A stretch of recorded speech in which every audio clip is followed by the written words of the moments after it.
about my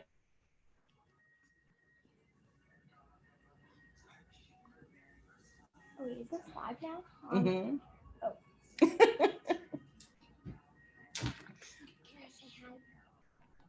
You just said hi. You're good. I want to say hi now. Thank you. Lady. All right. I know. So Dr. Hand, you'll let me know when we should start. I will. Give us another couple Thank you. seconds. Guys, you must be quiet. Susan, would you be okay then with me giving, even though there's no superintendent remarks in the beginning, let me just talk about some of the things that are coming up and my recommendation. Do you want to do that at the end or the beginning? No, at the beginning, Ken. Thank you. Okay.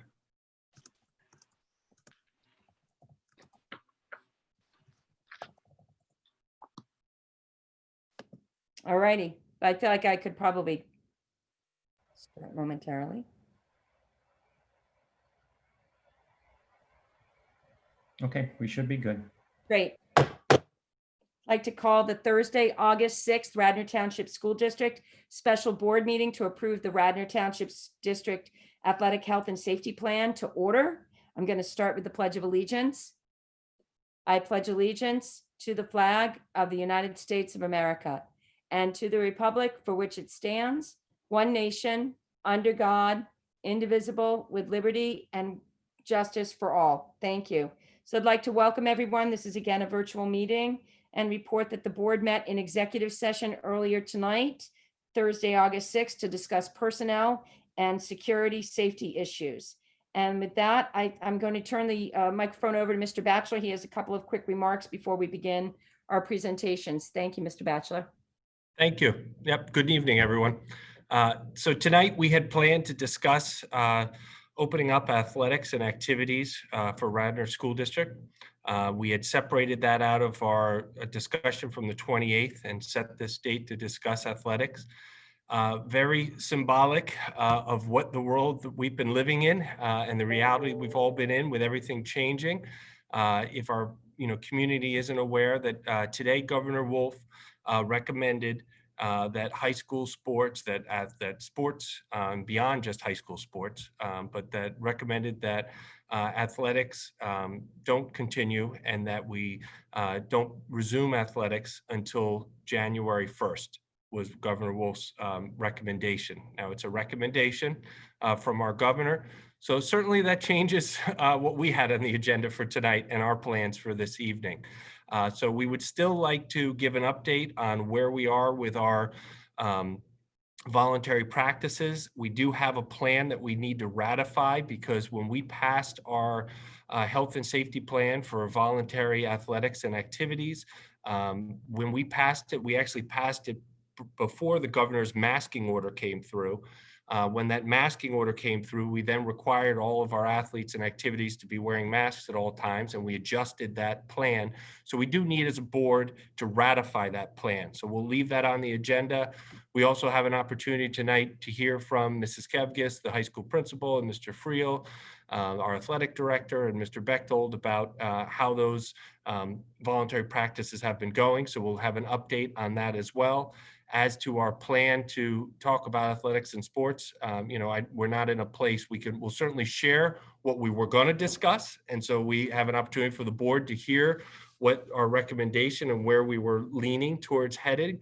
But everything has changed now today with athletics, and we're going to have to take a few weeks possibly or a week to understand what it all means, based on the recommendation today, because we don't know exactly what it means and how it's all going to play out.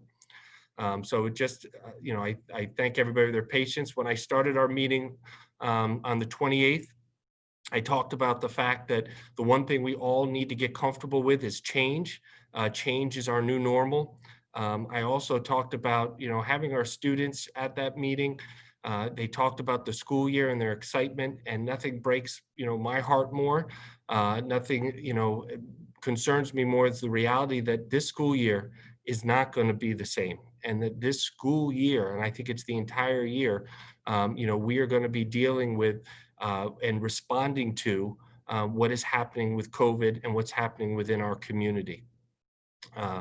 So I appreciate the patience of our community and the board and everyone as we continue to respond to that.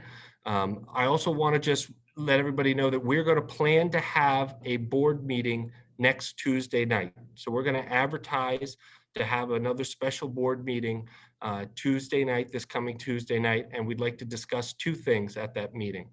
One topic I'd like to discuss with the board is just what's happening in our community. We approved phases, and we said it when we approved those phases that we would continue to reevaluate. And this is just what we're going to be doing for the next few weeks. We're going to continue to reevaluate and look at where we are and what are the conditions that are happening in both our township and also in our county. And I'm sure parents and board members are following what's happening in neighboring school districts. We're watching that closely as well.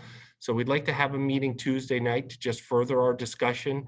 Our goal is still, and we want to have our kids back, but we want to do that in as safely as we can.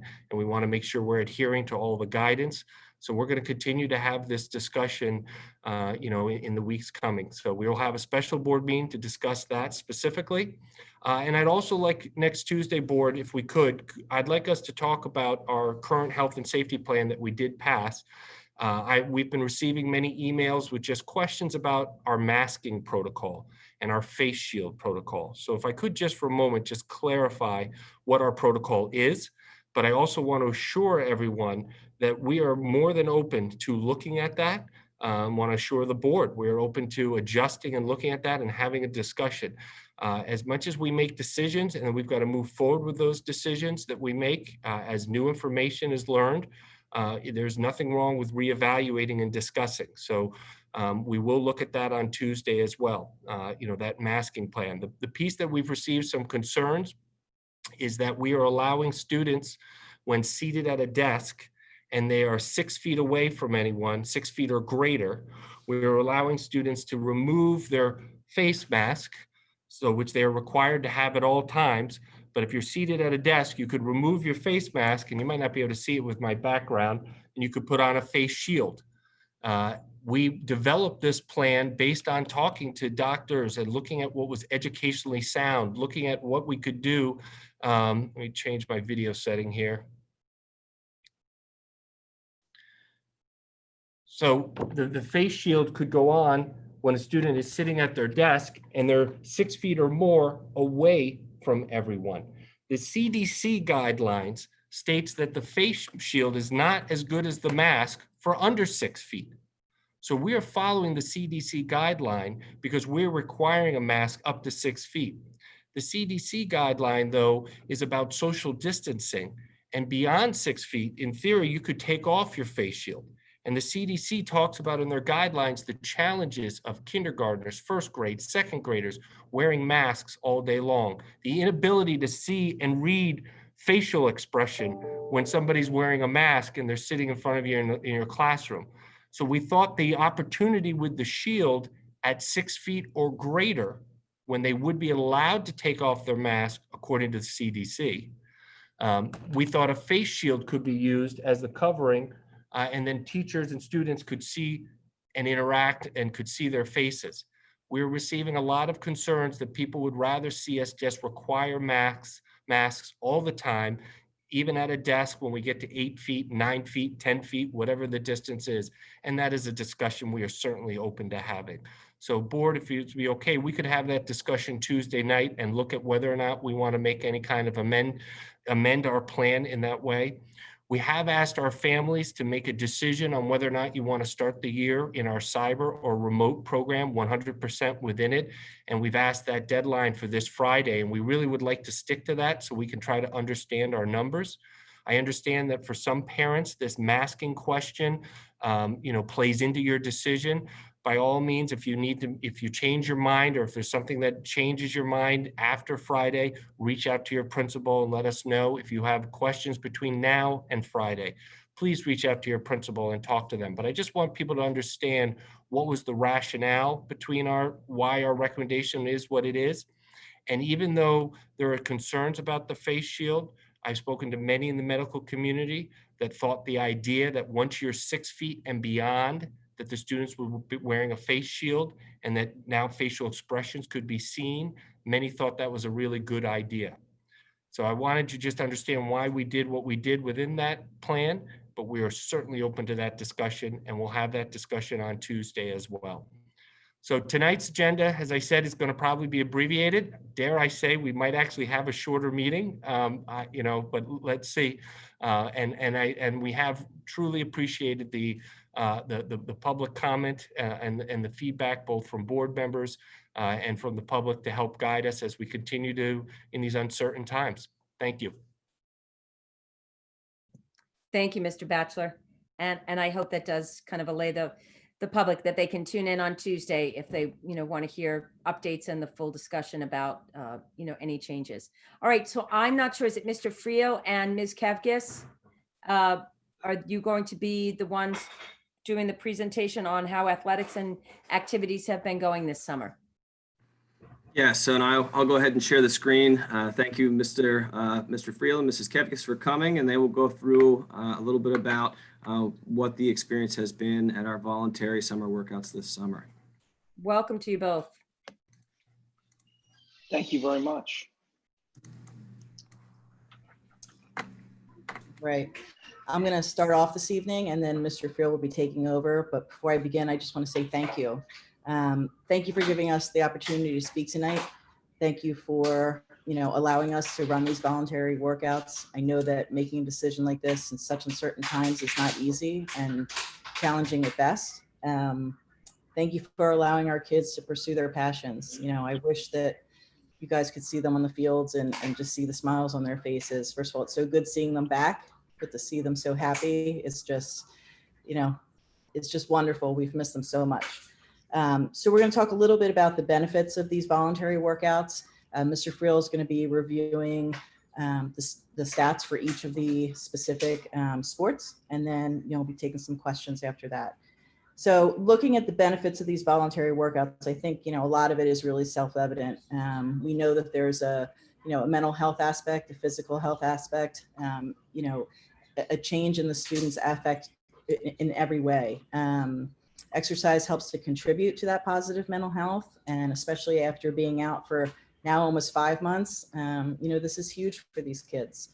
And one of the benefits of doing voluntary workouts is that this is supervised time, right? We're able to control the factors. We're able to keep, have the pre-screening questionnaire and ask the kids, have you been exposed, to be able to take their temperatures, to make sure that we're doing this in a really safe and responsible fashion.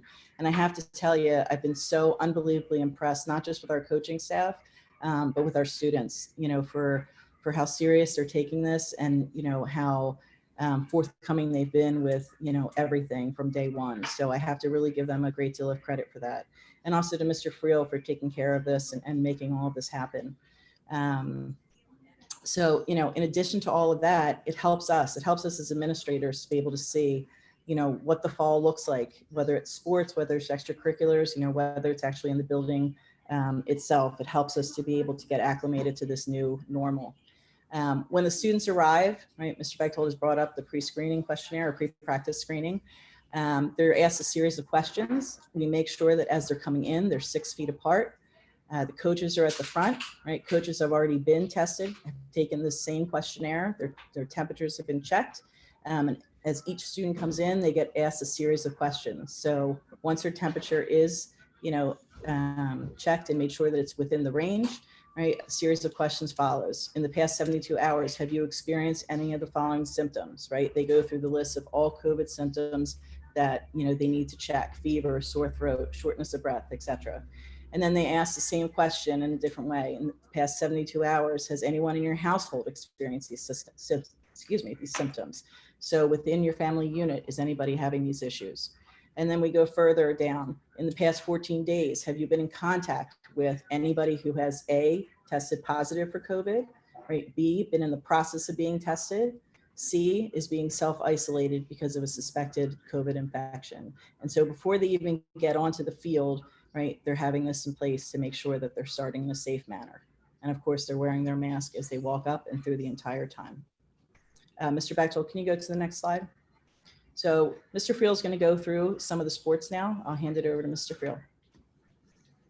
Thank you, PT, and thank you to all of you again for this opportunity. It really was great to see the kids back on campus.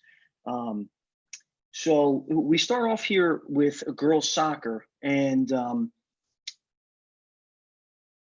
it's interesting. Girls soccer has had a mixed review of kids that come out during the summertime, because a lot of our soccer players are busy with club sports. So their numbers are actually really high. They had a practice on the 15th with 22 players. Unfortunately, we had a terrible rain on the 22nd. And then just so we know, yesterday they ended up having 24 players and 2 coaches for our girls soccer program. And those practices are taking place on Enke Field. Boys soccer, their numbers are usually about this way. They go on every Sunday night. So Coach Carullo's thought is that if they were down the beach for the weekend or went away with family members, they could still have Sunday night dinner, and then they meet on Sundays at Enke, and their numbers have been 36, 32, and 28. If you look down at the slide, we did have to send one player home with a high temperature, and truth be told, the player had a 100.8, a 100.8, and then it came down, and Coach Carullo wisely erred on the side of caution, sent the young man home. The mother did reach out to us and let him know that he was okay, and she had taken his temperature, and we kind of just went with the caution on that. And then they did have one player answer a question that they were around someone that was currently being tested, and he was asked to go home. To date, they're the only 2 incidences we've had to have to send anybody home. Boys basketball, which is kind of a tricky one, because it's we're allowed less numbers. Well, fortunately, the numbers are right where we want them to be, and we're fortunate enough to have 6 baskets in the main gym. So one of the things that they implemented as well was they brought their own basketballs. So there was no basketball sharing, and their numbers, again, really for them, this is just a shooting practice. So we were able to get 13, 11, 9, and 11, all taking place in the main gym. Cross country, we have a wonderful coach in Tom Flanagan. I'm sure a lot of you know him. He has had opens these up all the time, has for years, certainly over the last 10 years that I've been here. And his numbers started off a little low. I think a lot of the kids run on their own. I actually spoke to him earlier tonight. He thinks the interest for cross country is going to be through the roof. I think a lot of kids think this would be an excellent outlet and a safe outlet. So again, they'll come and run our course at Radnor High School, and or an alternative course down by the Willows. So you can see that the numbers were a little low, but he was telling me just today that his email's been blowing up with students interested in coming out. And again, he was estimating he would have between 60 and 70 kids out for cross country this year. Cheerleading, this is a little new for us.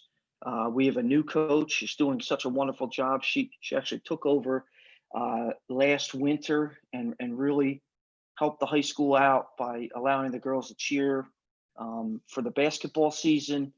And she was ready to go with online or Zoom tryouts and then tryouts in person. They've been pretty fortunate that they've been doing their practices out on Prevo. Their coaching staff has been there, and you can see their numbers there. That fluctuates a little bit. Doesn't have to be the whole team, but she's been very, very impressed with how dedicated the girls have been. And only one time it rained and they had to come in and they practiced in the back gym with our wrestling mats.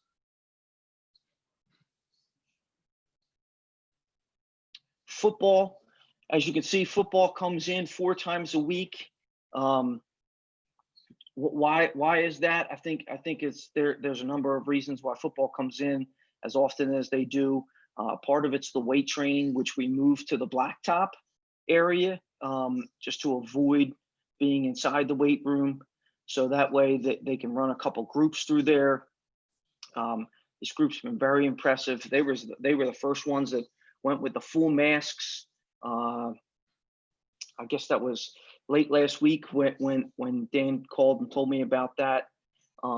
Their numbers are really impressive. I think they typically get this amount because for football, there's a lot of installation that goes in through this time all the way up to heat acclimation, and then it's only 1 week at camp for football. It's a little different than our other sports.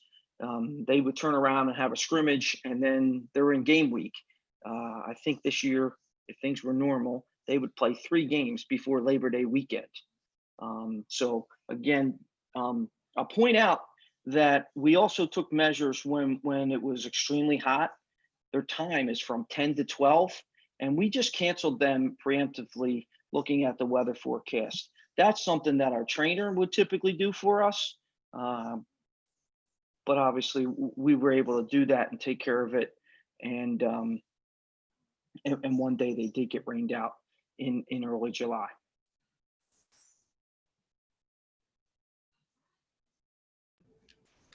Okay. Do we have the slides, Mr. Bechtold? There we go. So at the end, I'm going to talk a little bit about some statistics looking from, previous seasons for some of the sports, and then looking at numbers today as well, just to give you guys a reference point. But we wanted to highlight the changes that have been made to the health and safety plan. So, some of them are listed in yellow down below, right? That the athletes all must wear face masks right now. That is not optional. It is now mandatory. Face shields are prohibited for obvious reasons. Contact sports like football, it presents danger to the player. Exceptions to this rule are only made for members of the swimming and diving teams when they're actively competing or practicing. Coaches and other personnel, however, must wear face masks or face shields at all times. And then finally, any athlete with a medical condition that would prohibit them from being able to wear that mask would have to produce documentation, medical documentation, to administration to make sure that, it was a significant reason. Can you go to the next slide, please? Okay. If a student has been out, right, and so these are some changes as well, there are 2 different strategies that they can take in order to return to school. They are both valid and they can use either one. They're both guided by CDC criteria. So there is a symptom-based strategy, which says 10 days from the onset of symptoms and at least 24 hours that have passed without any fever-reducing medication in the student's system and any symptoms being shown. There has to be that improvement in order for them to return. The test-based strategy comes from a little bit of a different angle, where there's a resolution of the fever, right? So they're no longer with fever, and also no fever without the help of fever-reducing medications, and an improvement of symptoms. Again, cough, shortness of breath, all of those things. But in addition to that, 2 consecutive negative tests at least 2 negative tests within 24 hours apart from one another.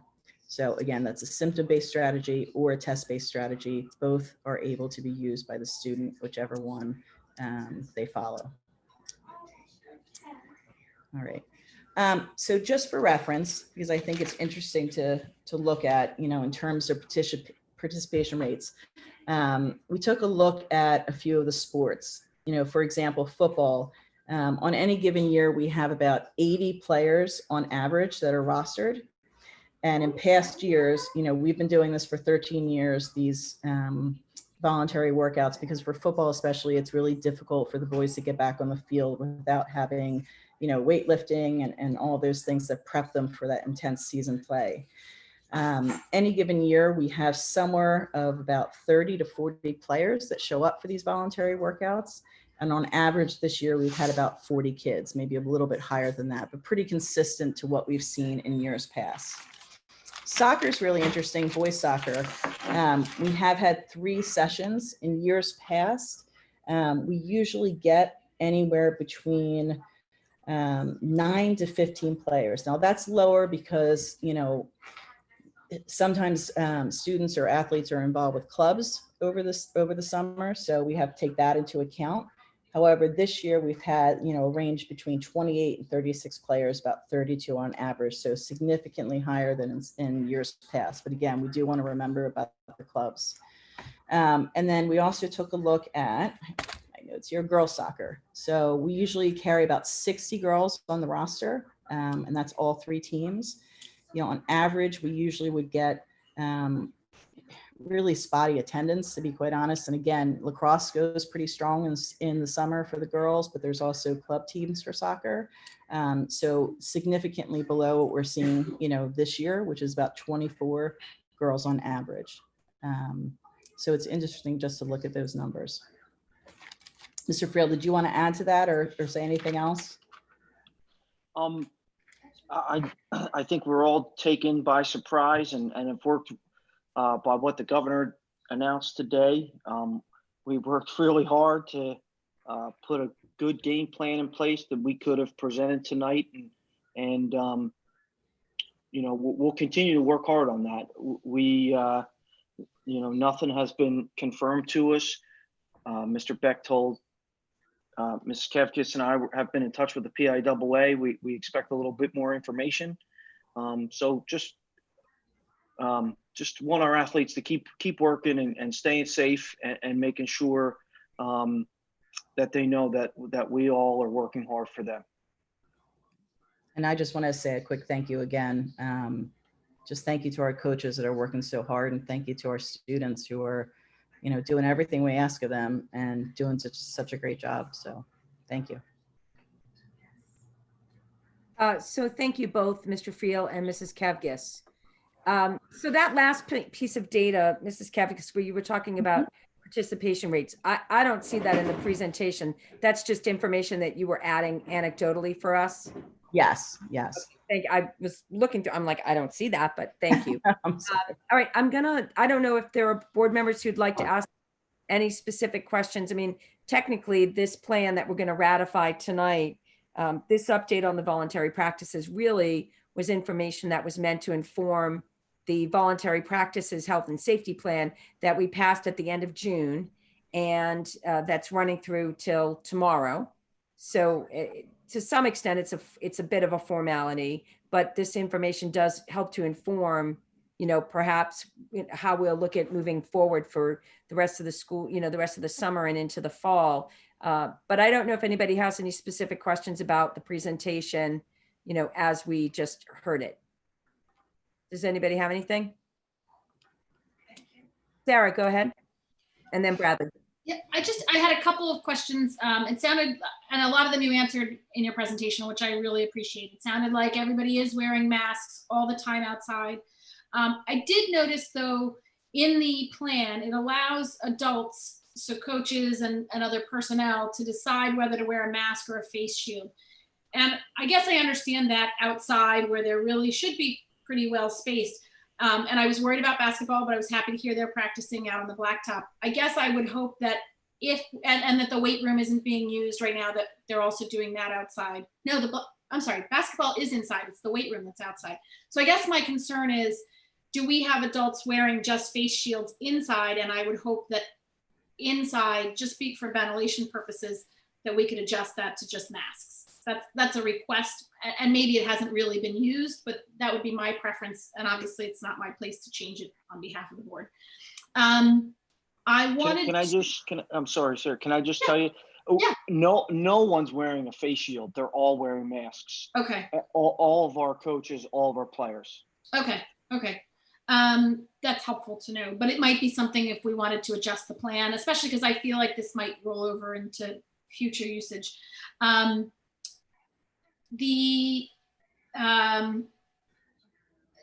I guess this plan, I'm sorry, we had a much longer one the other day. Is that, there was one that was like 50 pages. So I have questions from that one. Are we not actually looking at that, I guess? Right. Sarah, So- we're not going over that right now. Right Yeah, now, we're we're not going that right. So this is Okay, just, no, that's fine. So I don't want to bother people with the questions that aren't relevant to what everyone's looking at. yeah, this is just the ratifying that the plan that we had Okay. previously. The only other thing I noticed that the changes say that students have to wear cloth masks. I'm assuming we don't actually have an objection if they wanted to wear, if they actually had surgical masks they wanted to wear or something more serious. So just to clarify for people. you mean the N95s. N95, but also the surgical masks that are just the paper, they're a Oh, fine right. paper, either one of those.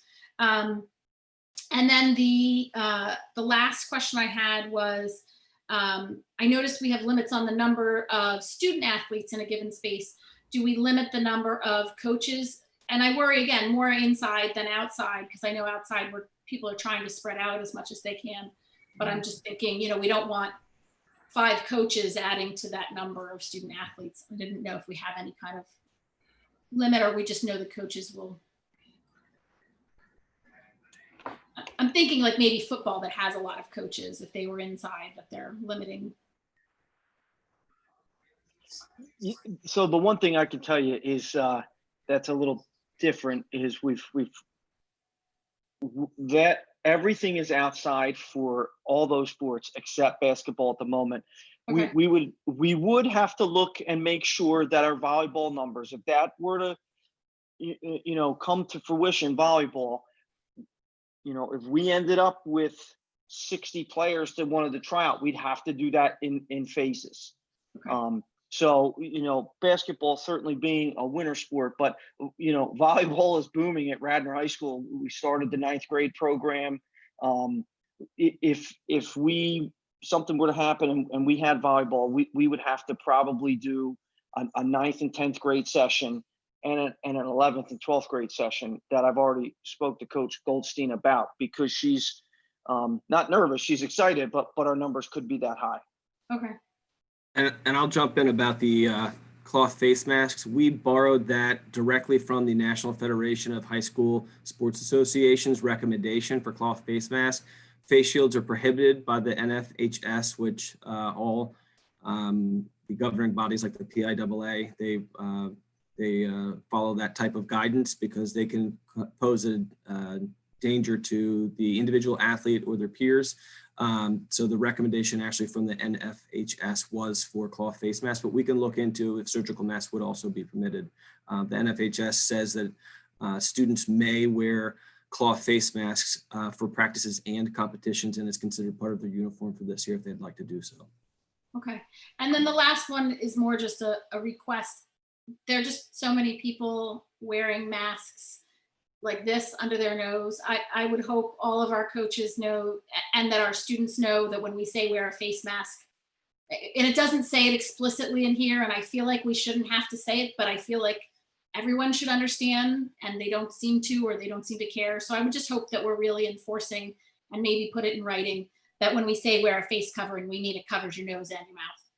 And I think there's a part that does talk about the training and proper, hygiene and wearing a mask. So if it's not Okay. there, we can make sure it's there, make sure that both, whether it's in the classroom or on the field, that we're, educating on how to properly wear it. Yeah.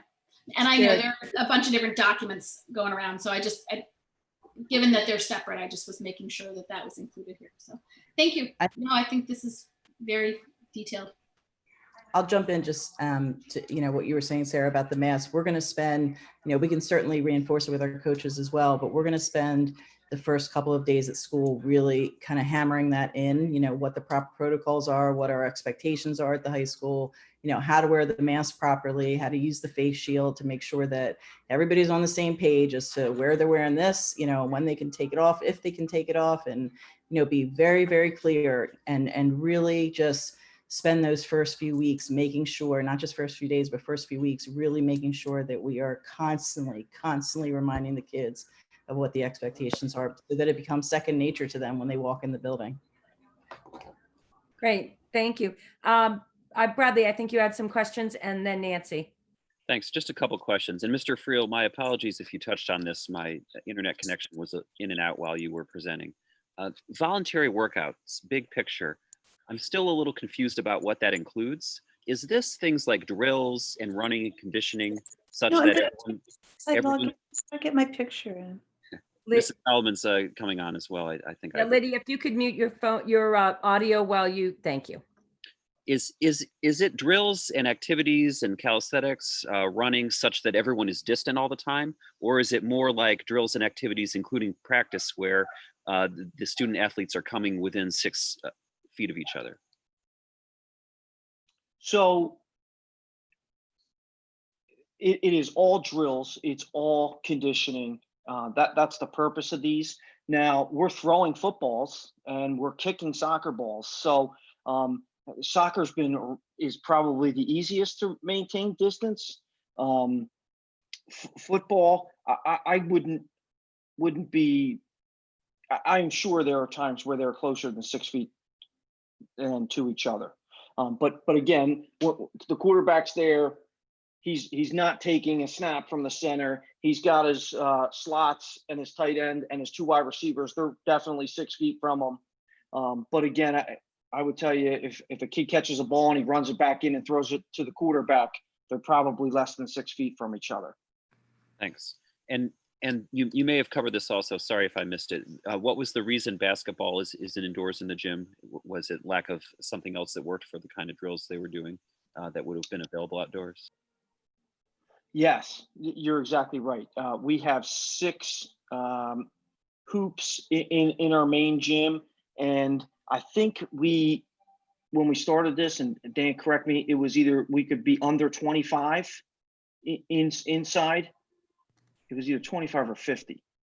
Yes, I have that. So inside, when the board approved it, under the green phase indoors in the main gym, we could have 20 under the yellow phase and 20 under the yellow phase in the main gym and 32 under the green phase in the main gym. All right, and my last question is, you described a couple of cases where your screening process worked. There were student athletes who were identified and did not participate because of the screening procedure. I wasn't sure if this was covered as well. Did you ever have any cases where there were student athletes who had been otherwise exposed and just said, I'm not coming for 2 weeks, I've been exposed in the community, and I'm just letting you know? Anything along those lines? Obviously not telling us who it is or even which sport, but did that kind of incident ever happen? Someone said, I'm not able to come because of COVID-19. That's a great question. We haven't had that at all. We did have players that were on a team who were then around someone, were sent. I should backtrack this. They were at a whole nother event that play a Radnor sport. We had a kid who tested positive. Those young men were told they had to quarantine for 14 days or go get tested. They went and got tested, produced those notes, came back with their doctor's note, and then were allowed to proceed. They missed a few practices in between because we told them to self-quarantine. And that was exposure they learned about. That wasn't exposure at Radnor. It was at some other event. That's correct. Okay. Mr. Moore, I'm so sorry to interrupt, but if somebody could put a note in this topic that you're hitting right now, because this is going to be really relevant as we talk down the road about how long you quarantine before you go run out. You know, if you get exposed today, and I'm sorry to interrupt, Mr. Moore, but this has been on my mind about the whole issue of quarantine and testing. If I got exposed today to someone who was positive, and I'm told quarantine for 14 days or go get a COVID test, what people need to understand is that it might take you up to 14 days to show your positive test. That's what the quarantining is for. So I think, and we should probably make sure we get some really good clarity around this as we move into opening school, about whether or not, if you're going to come back, if any person is going to come back with a test and say, I'm negative, I haven't been exposed, that we understand how, you can't potentially have been exposed today, go and get a COVID test tomorrow and say, oh, I'm negative, I'm fine, and then be back in our population. There may be a number of days that you have to wait to see if your exposure results in a positivity that would even show up on a test. So I'm kind of putting that out there as this has been in the back of my mind. And Bradley, I apologize, you're being really gracious, but this is the crux of what does it mean to quarantine and or then produce a negative test to help keep us all safe. And there is a decision tree from the Chester County Health Department that explains Great. exactly that we all Perfect. have. Thank you. We'll Yes. hear about that another time. Thank you. And Mr. Frill, you may have said it, just as a follow-up to that last question, when you learned about that exposure, was that the student or the family self-reporting, or was there some other way you learned about the exposure and then implemented the decision to ask them to quarantine and or produce a negative test? It was self-reported directly to me. Okay, thanks. That's all my questions. You're welcome. All right, Nancy, I know you wanted to ask some questions. Yeah, a lot of them have already been asked. Similar to Bradley's question, did you hear of anyone who had actually tested positive, or is that something that we can't say? I'm not sure. I'll just tell you, I don't know of Yeah, anybody who is participating in our voluntary workouts that has tested positive. Okay, and then my last question is, this document that we had approved for this voluntary, how long is this good for? Does this end tomorrow or through Labor Day? I think that's the question of the night, because we were expected to start with heat acclimation for football on Monday the 10th. So we were really asking permission back in June, figuring this would be the end of our voluntary workouts. So I think we're going to have a new business discussion item where we're going to have to talk about how do we move forward, because we can ratify this plan, and this plan essentially runs through Friday. And then we have the governor's new recommendation. The district was going to talk about starting sports under a PIAA, which is the next agenda item. So we'll share how we were going to recommend, starting sports under some guidance from the PIAA. We were going to recommend delaying it till September to start fall sports. We are no longer going to bring that recommendation forward because of the governor's recommendation today that has really changed the whole terrain. So we are going to have to, under new business, decide what are we doing in the meantime. So that's a question for after we go through the next piece of this agenda. So ratifying this makes this good until Friday and, just ratifies it. I think we should talk about the next agenda item on the agenda. And then from that discussion, decide what are we doing moving forward. Are we going to allow voluntary practices to continue? In the governor's recommendation, again, people are scrambling to get guidance from just today.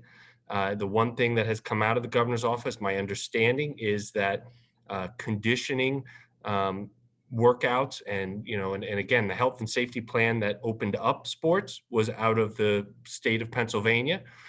So they haven't taken that off their website, and there is guidance for that conditioning can continue even with that recommendation, right, as of today, based on what we're learning. So I think that's an item for new business that we have to talk about. How do we move forward? Okay. Nancy, did you have other questions? No, that's it. Great. I don't know if anybody else has questions. I have a few, actually. Oh, Amy, go ahead. I'm sorry. Forgive me for not knowing this better, but there are other fall sports. Do they not do voluntary workouts like field hockey and girls tennis and boys golf and such? That's correct. that everyone was given the opportunity to do this. I think the biggest thing is that those sports have a 3-week period before they play a game, where a lot of times they do 2 practices a day. So they don't feel the need to practice in the middle of July when given the real opportunity when we open camp. So they could potentially be, if this were to move forward beyond Friday, those sports would probably be doing workouts as well? Or I not? would bet they would ask for time. That's a good question. I would bet they would ask for time. And how does it work with club sports? Can you explain how that works in terms of district jurisdiction?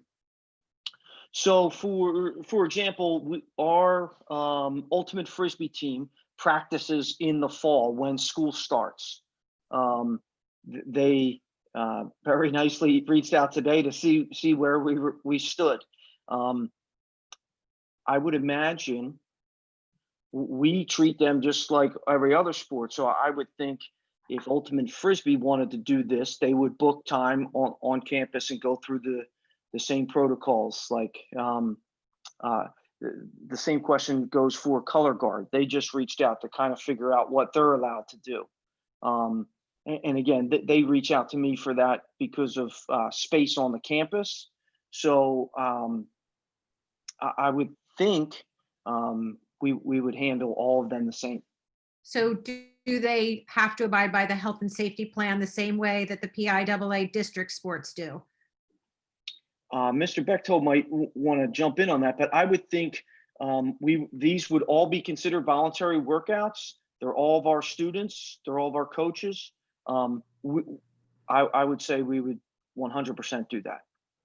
I would agree with that. So, both this plan and the 50-page plan would be followed for any sport that would want to participate. So if Mr. Friel has color guard that reaches out, we would ask them to follow the same protocols as our PIAA sports. Mr. Bechtold, even off campus, off site? Yes, if it's organized by us, absolutely. I had a conversation last week with Mr. Drew about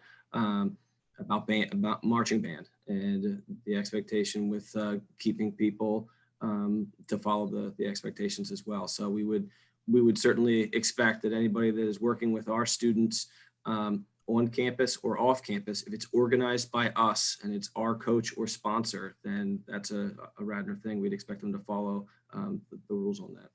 And there are, as everybody's aware, there are club teams that look like they're ours, but they're not organized by us. Just happens to be all of our kids are part of those club teams, and we don't have jurisdiction over those club teams. So if you see things happening at other locations. I only have 2 more questions. Are we letting club teams, since you brought that up, use our fields at this point in time or going forward? What's the current ruling with that? Because I'm wondering about the mixture of kids who are from the district versus the club team universe. We have shut down all outside rentals, so we are not having anybody practice. That's not a Radnor sport on our campus or Radnor activity on our campus. Okay. And my last question. Oh, I'm sorry. Did I interrupt somebody answering? No, it was just me. I was just going to say that word club always gets so tricky. When I was referring to clubs, I was referring to non-Radnor related club sport. We do have teams like ultimate frisbee or different things that fall under sometimes the club category that are recognized, and we would then require them to follow all of our health and safety plans. So that term club can be very tricky. Mike, is that, and Dan, a fair way of summarizing it? You took the words right out of my mouth. We call ultimate frisbee and squash, they're varsity club sports at the high school. That club word, so an outside club versus our varsity club. Varsity, yes. The things we use. Our varsity club follows varsity club and rules. So I should have explained varsity club versus club outside of our club. So sorry, Amy. Okay. And this is my final question. In the guidelines, there's nothing about social distancing, and maybe it's not relevant. What is the medical consensus on social distancing when it comes to sports? with or without masks? So all of our students are wearing masks. When we implemented this and the board's ratifying it, we implemented it, and the students have been wearing masks when they're participating. The goal is to have, to the greatest extent possible, that they're practicing outside, and that they are social distancing. So we are taking the protocols to the greatest extent possible. As Mr. Friel said, students are interacting. We can't guarantee that every single second everybody is, it's more than 6 feet apart, but the goal is to have them 6 feet apart to the greatest extent possible while wearing a mask, while washing their hands before and after practice, and following the other regulations that we have set forth in the plan. But that wasn't in the plan, so I'm just curious. That is, I wouldn't have known that that was something that was going on. Did I miss that, or that was by design not in the plan, the 6 feet? I would have to go through the plan, so I would have to pull it up and look at it. I don't. I know that hand washing's in there. I know that mask wearing is in there. We just updated that. So I know that Mr. Friel has spoken to the coaches, and it's in the plan about conducting practices outside to the greatest extent possible. But I do not know if there's 6 feet that is mandated in the plan for students that are doing exercises outside. I don't believe that's in there. Okay, so I know, Andrew, you wanted to ask a couple of questions? Sure, actually, thanks. Amy actually already answered one specific question that I had about distancing and masks. There's a group at SHOP that's been doing a lot of discussion about sports and about how to do it safely. And there's discussion about how even when you're outside, it's important to maintain distance. You got to wear masks, all that good stuff. So I think having some kind of language in there about distancing is essential, and having language in there about wearing masks at all times should definitely be in there as well. This is a separate point. Maybe we can discuss it another time, but I think maybe golf, maybe cross country, could be sports that you could do outside. And Andrew, could we put a pin in that? Because right now we're just talking about. No, I just wanted to say it. I get it, but we're going to talk about that later. Yeah, Like that's one of the next items. I just want to be able to get to the question and get this one ratified. Thank you. Are there other board members with questions about the voluntary workout? Okay. Sure, go ahead. So just one of the questions or comments that Mr. Babson had, we are requiring masks at all times, Mr. Babson. So when they step on campus through the workouts, if they're participating, the students do not take off their masks, and that's one of the changes that you'll see in the plan today. So, but are they really socially distancing? Yeah, just going to say, can I just jump in? Could we, Dan and Mike, could we add to the plan a sentence about to the extent possible, or practice social distancing with an eye towards maximum of 6 feet distancing when possible? Could we add? I'm sorry, Mr. Batchelor. There is a mention in the plan for 6 feet and 3 feet in yellow and green. Thank you. I thought there was, but I couldn't. Yeah, I thought there was too. But again, we're focusing right now on the plan that we're going to ratify. That's basically already done. Right. So some of these things are really good. I thought I read social distancing. Thank you. I do have a couple of questions about the voluntary workout, if nobody else has any. Okay. What had us choose, or what had us have the sports that did run on a voluntary basis? So for instance, I noticed that girls basketball didn't run. And I'm just curious why boys basketball ran, but girls basketball didn't. Was there a decision tree here? No, it is completely up to the coaching staffs. So girls basketball has never done it. Interestingly, here's one of the differences. Girls basketball doesn't work out in the summertime, and they run a fall league out of our gym, and our boys don't. So everyone's entitled to space. When we started this, what I said to all the coaches was, I'm going to book all the fall. All fall coaches come first, and then if we have time and space, other coaches could come. I can tell you, boys basketball is always shot in the summertime under Coach Chadwin, so they were eager to get in, and that's how that worked. Okay, great, thank you. And then in terms of, this is kind of a secondary piece to that, what had it be that so for instance, soccer only ran 1 day a week, but football ran 3 days a week? Like what was that? How did that decision tree occur? So girls soccer chose Wednesday nights as their night. They could come as often as they want. That's just typical. I'll go back to, and I'm sorry, boys soccer goes every Sunday night. Again, those two sports get 3 weeks of preseason, where football gets a week of heat acclimation where you're only in helmets and shoulder pads, and then 1 week of practice. And that's why they choose to install in the summertime.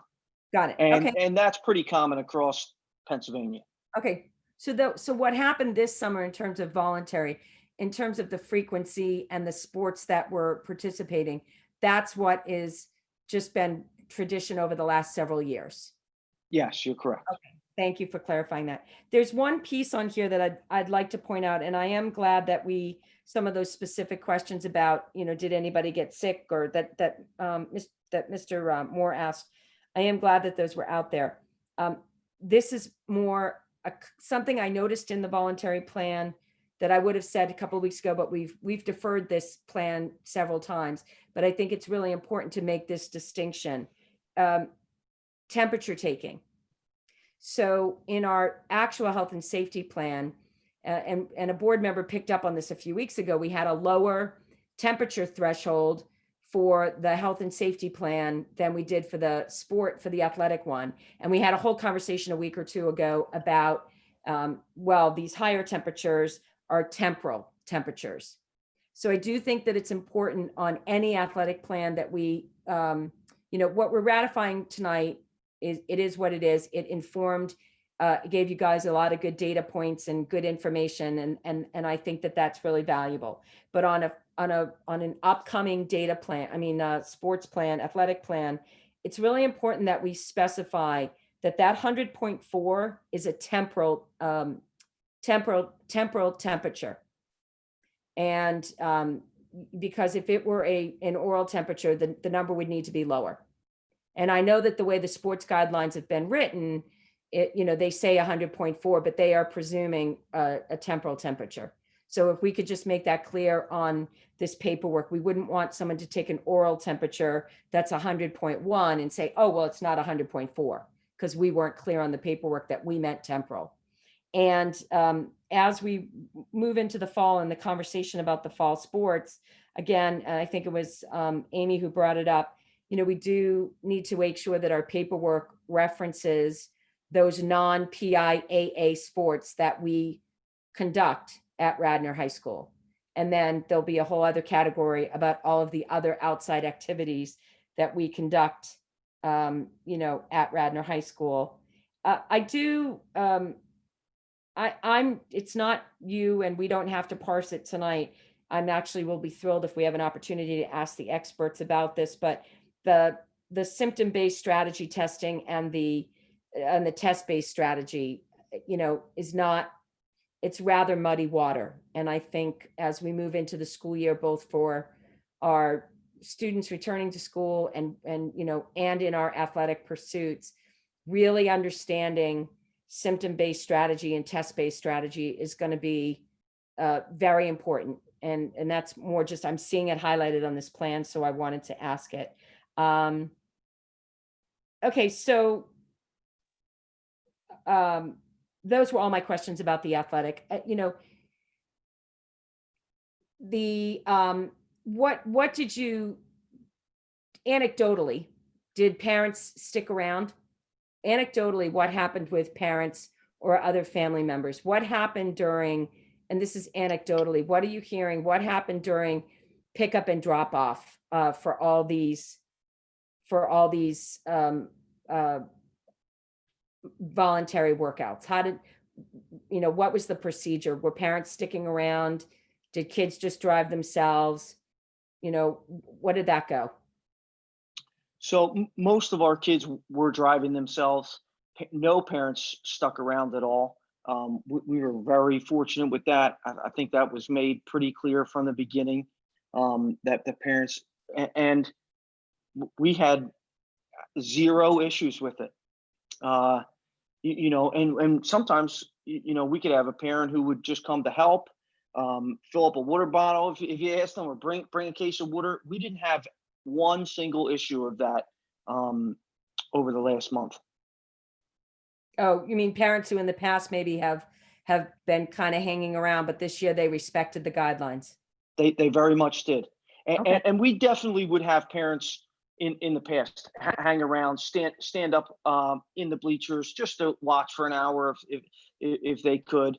You know, I think the one other big difference right now is that our times and the use of the fields we're obviously, we're not renting them. There's no one out there. So when football shows up in the morning, there's no one else on the campus. So that makes it a little easier to control. When boys soccer comes on a Sunday night, the campus is literally completely empty besides our security guard and our soccer team. Okay. I just want to, I want to point something out that's in the health and safety plan that we're ratifying. And I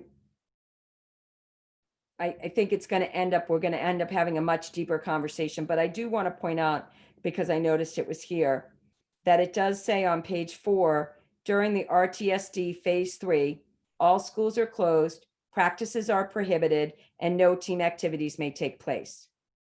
And I'm not sure what informed that piece, and I'm not sure what is causing us to reconsider that. But that is in fact what you have in this health and safety plan for what we did over the summer. And, you know, there's nothing for you to answer about that. I'm just saying that I noticed that was in there. And so we'll have, I guess, a conversation tonight about that. And I think that'll be part of our conversation at the next topic on this agenda. And I think it'll be the conversation we're going to continue to have each week. That is a great example how things continue to evolve. You know, several weeks ago, we talked about in phase 3 what would be going on, or what was considered then, you know, when the governor had a red and we were forced to go virtual. What would we possibly do? And we all talked about activities wouldn't happen.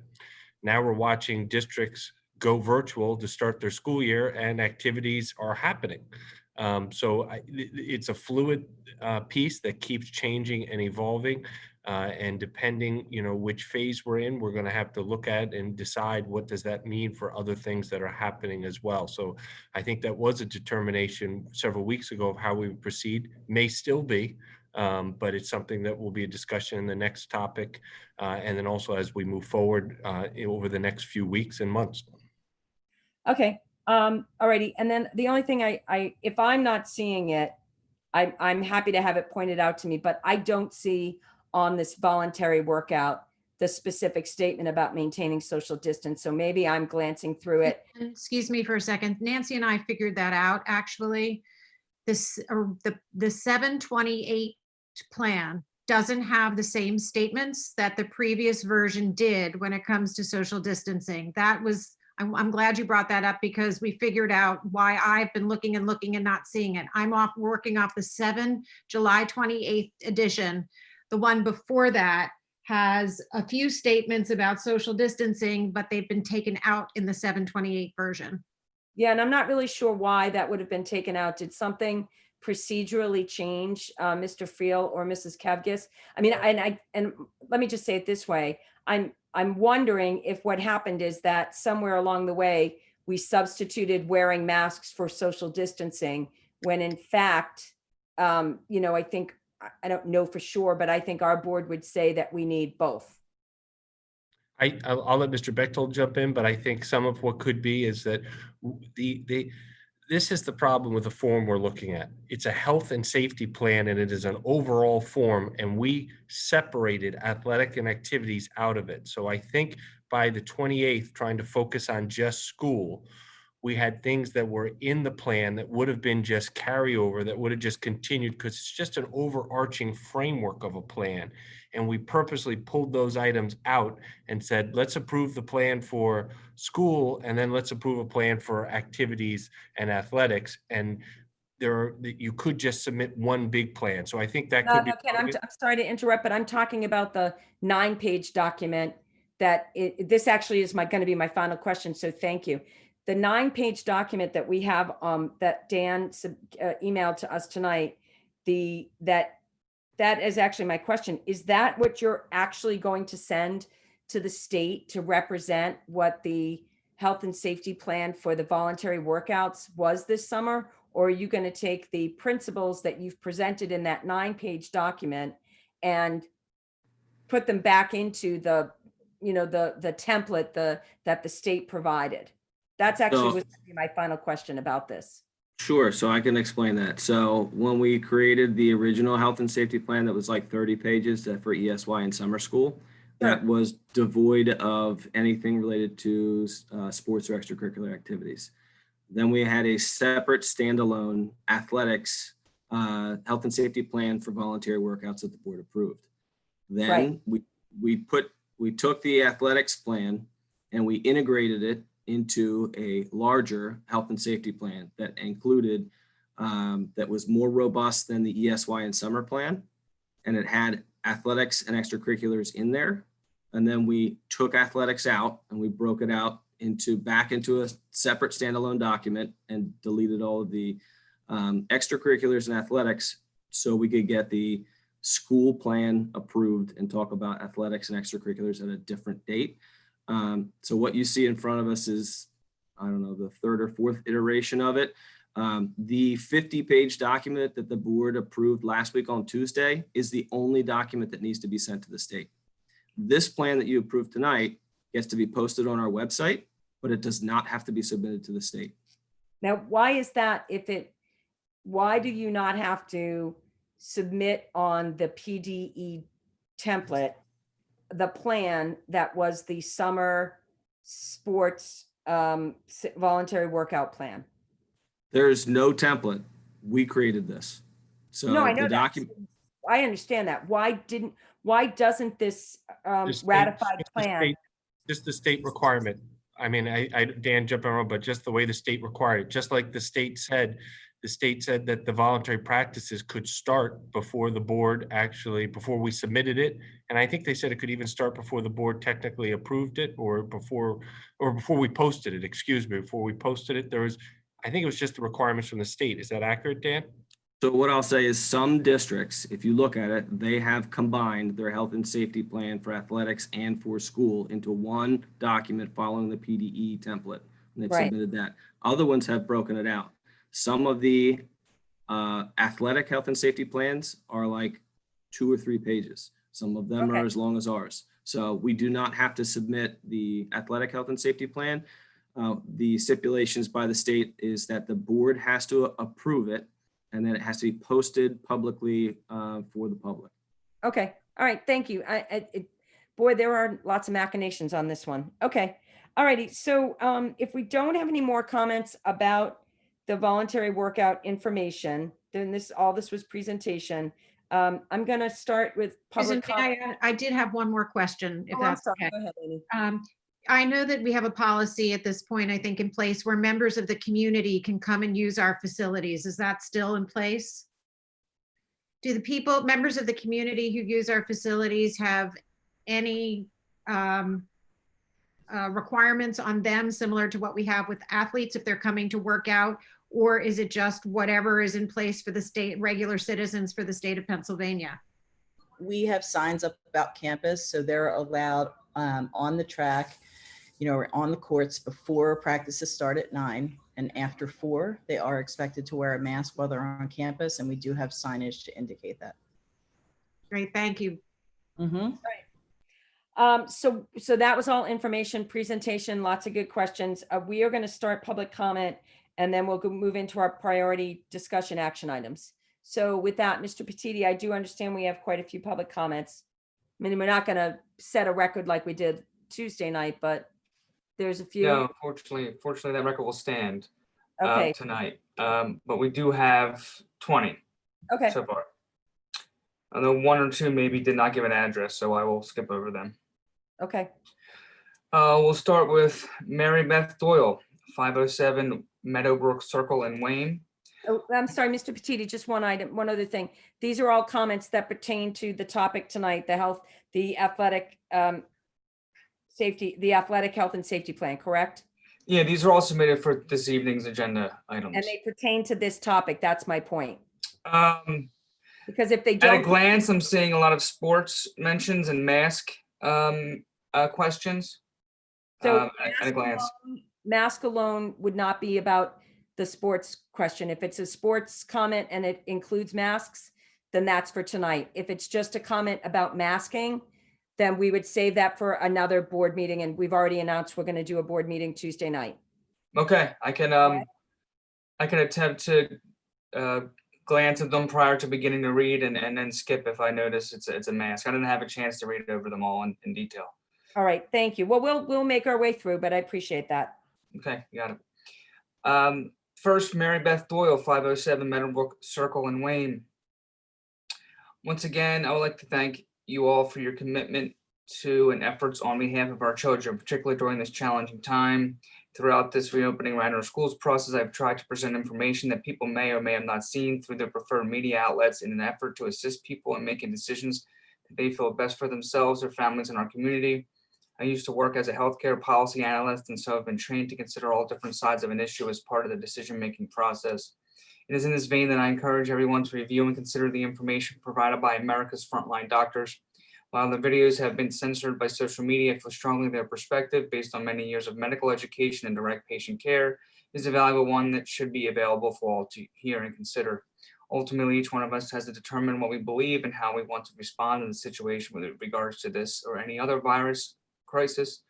I personally believe that America's frontline doctors offer hope for beating COVID and helping our society resume to a more normal way of life that will reduce the negative impact COVID has had thus far, including depression, suicide, abuse, alcoholism, economic hardship, etc. I urge everyone to put politics aside and listen to what these medical professionals have to say. Next one has no address, so I will skip this. The next one at a glance does not look like it does directly reference the sports. So would you like me to skip that one?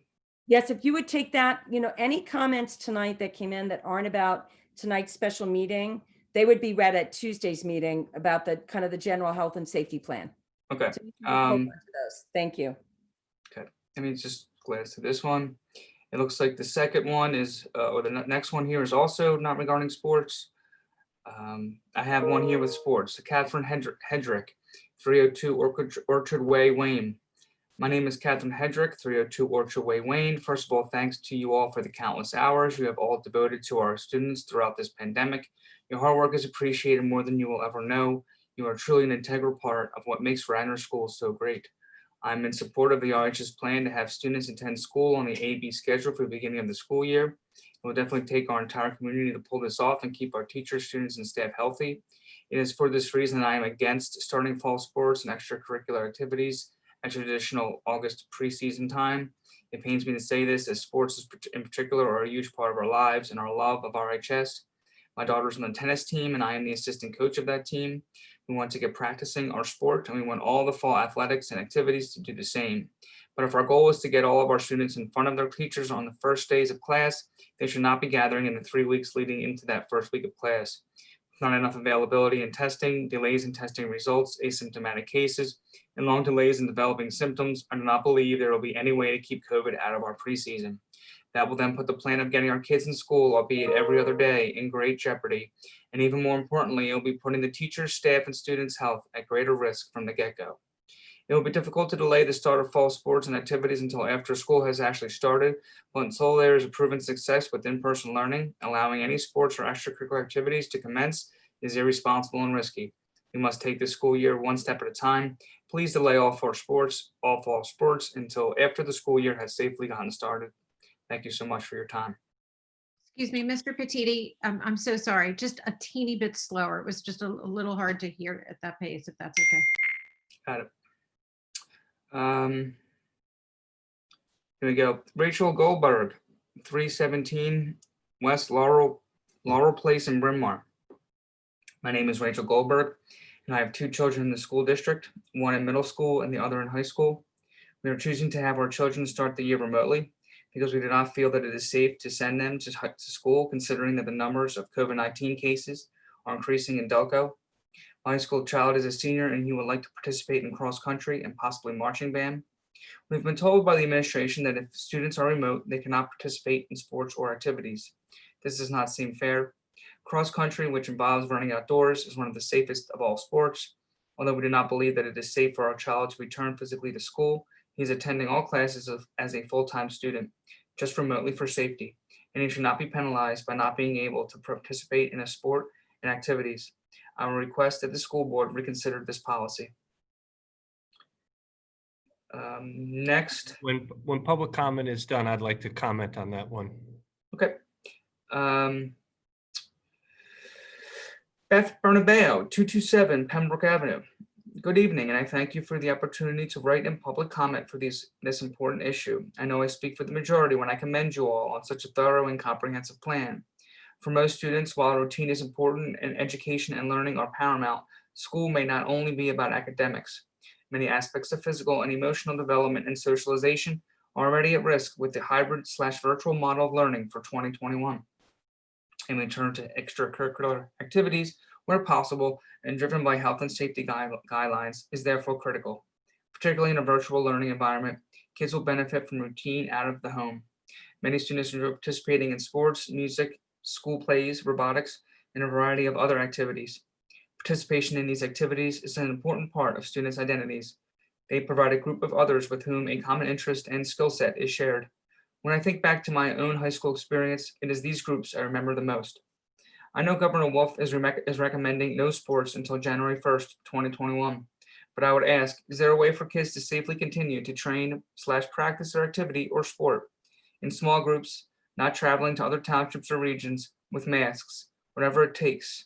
Note that these are all supported contextual factors by the American Academy of Pediatrics at present.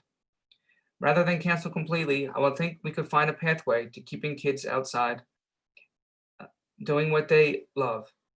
I imagine for these high school kids, just having an opportunity to feel normal will be considerable. Thank you for your time and consideration. You are all appreciated. Mom to a rising junior, freshman, and 5th grader. This is from student Leah Monty. Hope you and all your families are well. My name is Leah Monty, and I'm going to be a senior at Radnor High School. For the upcoming school year, I was voted as one of the captains for Radnor girls tennis team. As a senior and a captain, it saddens me to think that my final season of tennis could be canceled. I understand the risks involved with playing sports as is, but maybe some different precautions could be taken so sports aren't ruled out completely. For example, maybe only seniors and juniors get to play other schools, and underclassmen practice with the team and play intramurally. Whatever option is chosen, I think it's important that the teams are still able to practice together because team bonding is one of the best parts of the season. Of course, I vote that sports happen. Sports like tennis and golf are already socially distanced, and other sports can be made to make them safer. Thank you so much for all you have done for our district. I hope you all enjoy the last month of summer. I'll be skipping this one because there's no address. Mr. Petiti, who is that? Yes. Who's that from, just in case they want to send in their address? Okay, I'll be skipping Allison Rubin. Okay, great, thank you. So There's someone else too, Susan, that you might, who said they have the benefit of being able to resubmit. Pardon? I think there was somebody else in the beginning who didn't have an address. If you're asking for that one person's name, is it possible to go back to the other person's name as well so they could? No, that was Heather Gallagher. Right, so if those 2 people send in their addresses before you finish public comment, then you could go ahead and read those comments, okay? Sure. Thanks. Moving on to, scrolling back down here. I'm looking to scan this to see if it's about sports. It does not look like this one is, so I will save this until Tuesday.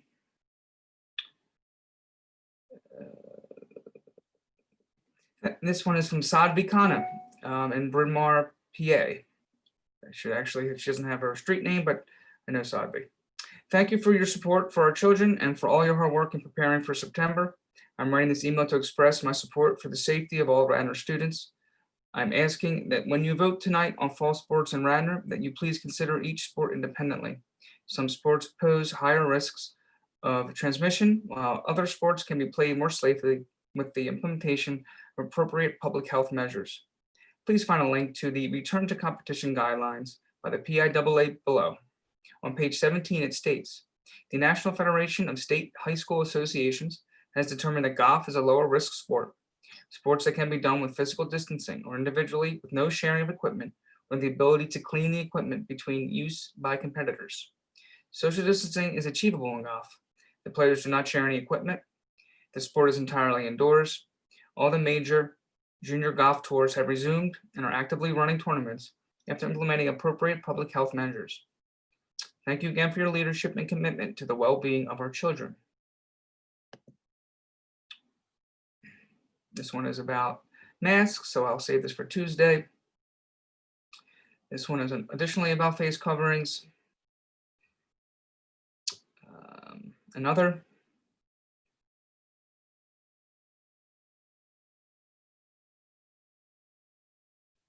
From Amy Schwartz, 54 Wentworth Lane in Bryn Mawr. Thanks, school board and admin, for your continued hard work to figure this all out. If we go the virtual route, will our 2 high schoolers be able to play on their indoor competing fall sports teams the way homeschoolers have done in our school district pre-pandemic? Thank you. From Sarah Hobson, student at Radnor High School. Hello, my name is Sierra Hobson, and I'm a rising senior at Radnor High School. This fall, I hope to play one last season with my field hockey team. I hope to enlighten the school board about the extreme long-term risks of not having fall sports this school year. I also want to mention that I completely understand the severity of this virus, and every precaution necessary should be taken to make this return as safe as possible. Not only will the absence of sports affect students' physical health, but undoubtedly their mental health as well. While my classmates and I are extremely eager to get back onto the field this fall, simply wanting to run around with my teammates after school every day is not the only reason I will stand behind. Being an athlete at Radnor has taught me many lessons about hard work, time management, leadership, cooperation, and many more. Missing out on the fall season will deprive all fall athletes from these lessons that they could take with them throughout life. In addition to that, playing a sport motivates all student athletes to upkeep a certain GPA in order to be eligible and participate in these activities. Without these standards, what do student athletes really have to motivate them? Especially during these times, it is more important than ever for students to stay on top of their schoolwork with the unfamiliar online learning system being thrown in our paths. With that being said, participating in athletic activities will keep students from going down bad paths. Since we are only physically attending school twice a week to start the year, how do you think students will cope with the rigorous changes to our livelihoods?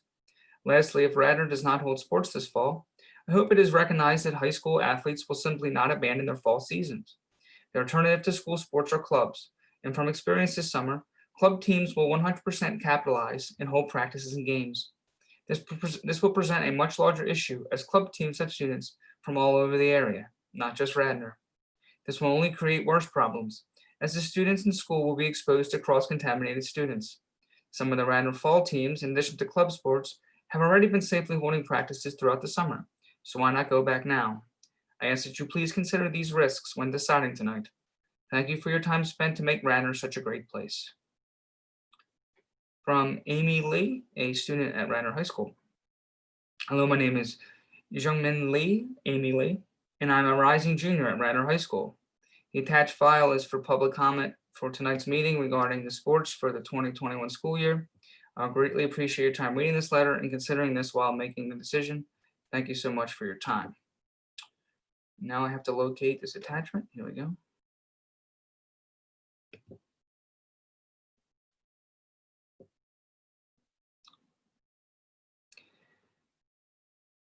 I'm writing this letter to strongly suggest the cancellation of fall sports for the upcoming 2021 school year. I'm a student athlete. Throughout my lifetime, sports were always besides me.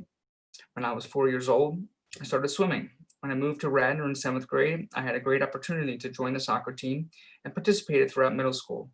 By the end of the 8th grade, my interest in tennis grew, so I decided to join the tennis team in high school. I would not have become who I am today if it weren't for the sport and my team. One might ask why an athlete is asking the board to cancel the fall sports. While I can decide not to join the team this year, I am concerned that I will no longer be able to play tennis or return back to school due to the increase in coronavirus cases that will likely result from the school allowing fall sports to continue. One person not participating does not prevent the virus from spreading. Instead, we need to work as a community to prevent the virus from spreading. In Radnor Township alone, there were 56 cases in the past 30 days. To put that number into perspective, that is about the entire high school football team and more than our tennis team. Until the confirmed case numbers drops to 0, we should all work together by limiting any social interaction so we can go back to our daily lives without compromising health. How is appeasing students' demands for fall sports more important than keeping students safe? How can someone say they are doing what is best for the students when they are actually putting them at risk? Allowing fall sports, even with social distancing and mask wearing, puts students at risk. Recently, the Major League Baseball teams made a decision to resume their season. Despite precautions being taken, many players across the teams tested positive for coronavirus. 18 players and 2 coaches tested positive on the Miami Marlins, and 13 players on the St. Louis Cardinals tested positive. These statistics show how easily the virus could spread through high schools if sports were to continue. Furthermore, if students were to catch the virus from away games, the larger Radnor community becomes impacted. I hope those who are reading or listening to this letter do not underestimate the gravity of this pandemic and the long-lasting implications of making such rash decisions. I urge you to make the right decision instead of one that is agreeable to many. Until it is totally safe to return back, schools should not allow sports to continue. Thank you for your time.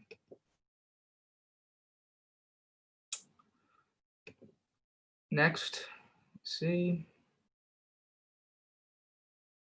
From Chris Anderson, 252 North Aberdeen Avenue in Wayne.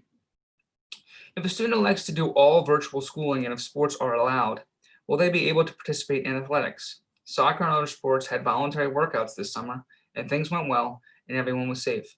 So I think that it was a good test. From Sarah Fox, 921 Wooten Road in Bryn Mawr. Good evening. I want to start by thanking all of you for giving this issue the time and consideration it requires. My high school junior rose on the boys crew team. As a club sport, crew is not governed by the PIAA, and so there is a lack of guidance as to how we might proceed safely with practices. The fact that practices take place off-site at a boathouse in Conshohocken also creates a scenario unique to crew. I ask that you be sure to include the boys and girls crew teams in your discussion. And the last comment from now, I received the address of Miss Rubin. So we have a comment from Allison Rubin, 108 Locust Grove Road in Bryn Mawr.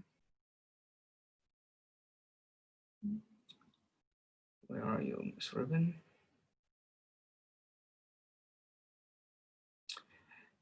Actually, Miss Rubin's comment is going to be saved until Tuesday. That was the last comment regarding sports. Okay, thank you, Mr. Petiti. And again, because tonight's a special board meeting, we take public comment on the topics that we're discussing tonight, but all of the comments that the public's sending in about masking or any other issues as they relate to the district, they will be read publicly at an upcoming meeting. And Mr. Batchel, you mentioned something about wanting to just address some of the public comment that you heard tonight before we get into our priority discussion action item.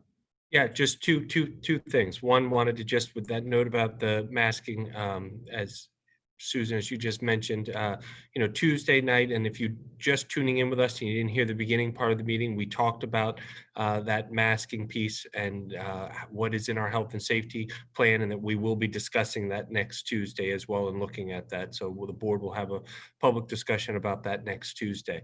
The other piece was information, and Mr. Bechtold, please jump in, or Mr. Friel or Mrs. Kevges, either one of you jump in, if I'm incorrect with my understanding, and this is all fluid and it's been changing and evolving, but that students who sign up to be in our virtual program, so at the high school level, it's remote, students who sign to be remote would be able to participate in athletics and activities, providing we have them, based on everything we're learning. Is that accurate, Dan?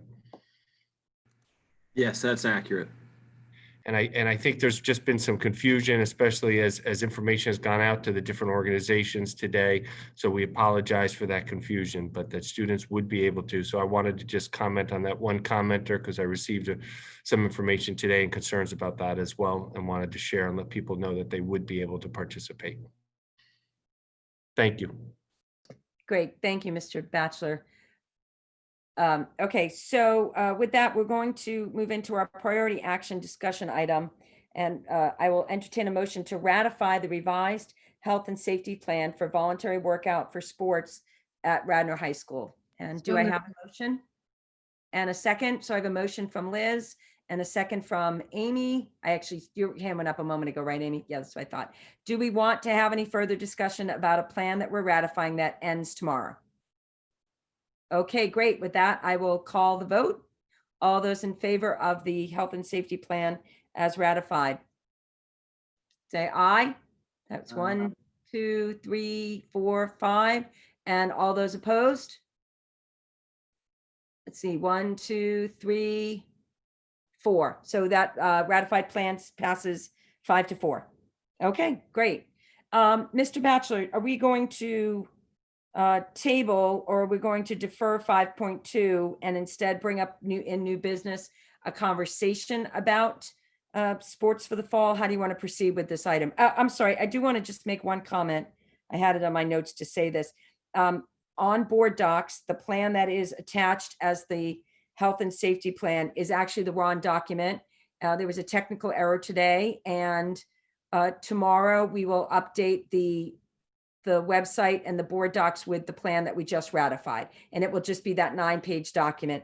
The plan that's here is actually the plan that we approved a week and a half ago. And that's for fall reopening of school. So with that, we'll move into 5.2. Mr. Batchelor, how would you like to proceed? You know, you made mention earlier tonight, remarks about things changing with the governor and with PIAA and and what I would recommend is that we just share that we don't take action on this item tonight as planned, that we allow, Dan, Mr. Bechtold to share just, a quick summary of what we were looking at. We were looking at I think if I start summarizing it, I'll wind up summarizing it. So I'll let let me Dan- make a suggestion procedurally. Let me take a motion in a second. We'll let Mr. Bechtold and Mr. Dukevich give some information, and then we can entertain a motion to table this, and then we can move into new business, however the conversation evolves. Does Yeah, that work? That works fine. I don't even know that you need, you mean a motion to table? Is that what you want to do? Well, a motion to table, but if we table the motion, we really shouldn't hear any information about this item. And there may be some questions that will come up. So what I'd like to do is entertain a motion on 5.2. If someone would like to make a motion. I see no motion. All right, so there's no motion. Great, then we won't be having a conversation about it. And let's just move into what you'd like to bring up in new business. So typically what happens in new business Would you like to is make a motion to do what? to For new table this and to table the, Approval of the PIA hybrid. yeah. A second motion to table? Can you just clarify? I'm sorry, Yeah. Susan. Okay. It's getting a little So- confusing what's going Sure. on here. Yeah, I'm confused too. Me too. Thank you. Fine. Procedurally, if we wanted to have any kind of discussion about item 5.2, if we were going to get some information from Mr. Bechtold and Mr. Dukevich, really what we should do is have a motion and a second. Let Mr. Bechtold and Mr. Dukevich share whatever information they might want to share. Maybe there would be some questions, maybe not. And then we could immediately table it and then move right into new business. Is that correct, Mr. Christofka? Or can they just talk about item 5.2 without a motion, but then we can't ask any questions about it until I entertain a motion? No, they can make a presentation and without a motion being made. The board isn't supposed to deliberate it without a motion being made, but you can ask questions about the presentation like you normally do with the budget. For example, like Michelle would give a presentation about the budget, you would ask her questions, and then Right. later on you would have a motion and debate the actual topic. You could do a similar thing here where a presentation's made, questions could be asked, and at that point in time, you could either make a motion or not make a motion. As of right now, there's nothing to table because there hasn't been a motion made. So there's nothing right at this minute to be tabled. Can I Great. ask a procedural? Let me just finish my thought on this. And I'll let you speak as soon. My only issue with that is they don't actually have a presentation on the agenda to give us. That's where my concern was, is how far of a conversation could we have about this without a motion? But I'm happy to have your guidance on that one. Well, we don't know what specifically they want to talk about. So, why don't we just give them some time to talk about what they want to talk about? Well, because Mr. Batchelor mentioned doing that in new business. So I'm happy to have your guidance on what you'd like to do with 5.2, Mr. Batchelor. So, But Nancy had a question, so. And I'm the one that's kind of stalling this, but I guess this is procedural question and maybe you've already covered it. Can we bring up in new business the idea of extending the voluntary? Okay, so I'm good then. and that's what we're going to have to do. We're going to have to decide. So I think we're fine to, without a motion, to just talk about this agenda item and give just a quick presentation summary of this item. Okay. And does that make sense with you, Mr. Christofko? Yeah, that's fine. I mean, if you don't like the fact that there's not an actual presentation on the agenda, you can just call it an explanation of the agenda item. Okay, great.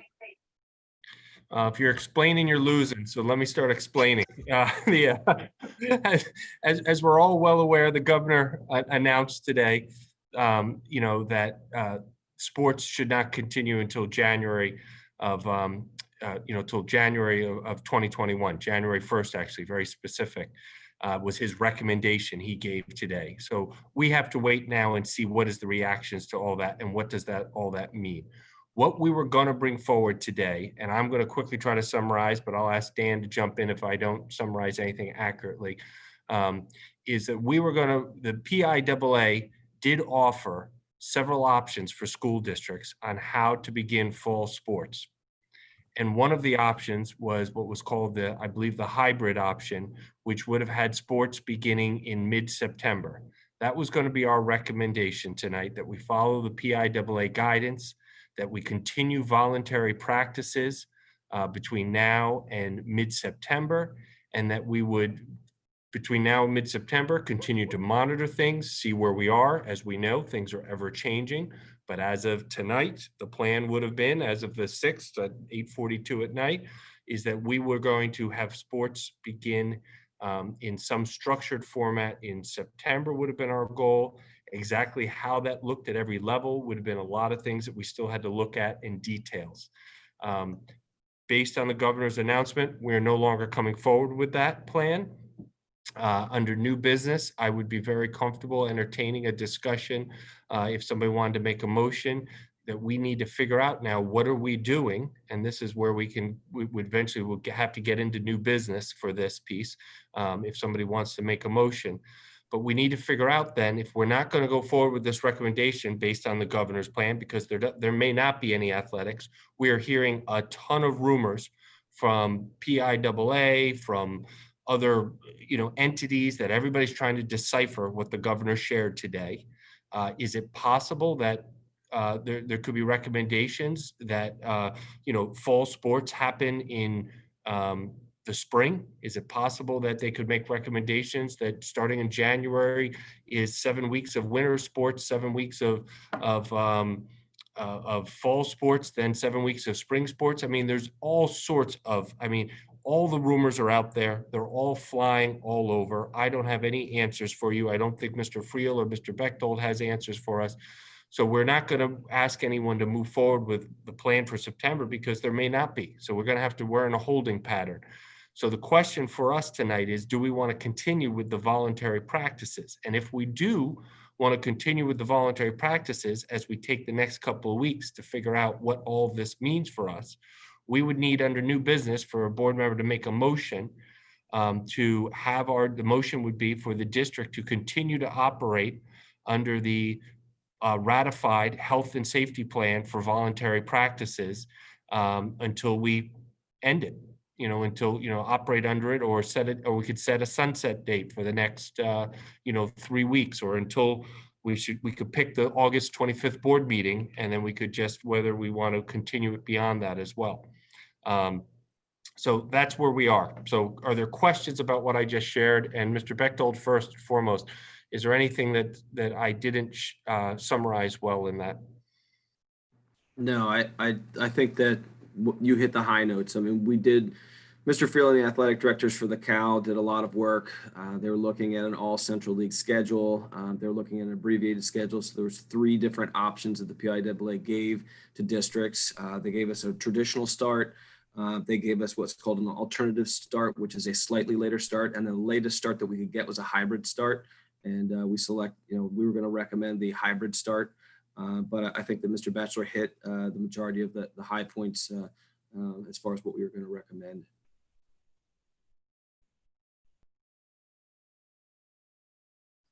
I have a procedural question, but maybe it has to be once we get into new business. So just let me know. Go ahead and ask your question. I'm not clear what we should do with 5.2.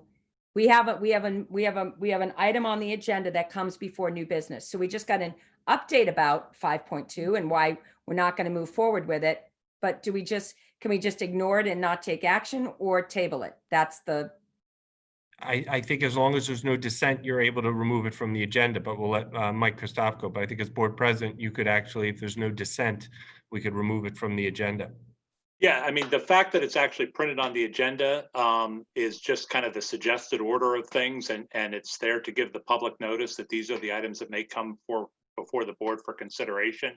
If nobody makes a motion to move the item, you just move past it and go on to something else. Okay, so do I have a motion for 5.2? Okay, there's no motion, so we're going to move into new business. And I'm not clear of what you would like to, the motion that you'd like us to consider entertaining could be to extend the ratified health and safety plan. The voluntary practices, yes, the ratified health and safety plan, because if that sunsets, what we approved and ratified ends this Friday. Right. We have nothing governing the continuation of those voluntary practices beginning Monday. So so if we would like to have those voluntary practices continue while we learn more about what's going on at the state level with athletics, we would need to make a motion tonight to continue to allow voluntary practices operating under the ratified health and safety plan. Okay, got it. I think now Amy has a procedural question. So my procedural question is it possible to put a new health and safety athletics plan in place if the one that we ratified that ends tomorrow isn't necessarily the same one, if there was one wanted to put an extra provision in there going forward? And I apologize if I messed up on that procedurally with the last vote, but my understanding was that's done as of tomorrow, and we can very well pick it up and do anything with it that gets board approval going forward if that's the way it's going to go. Correct.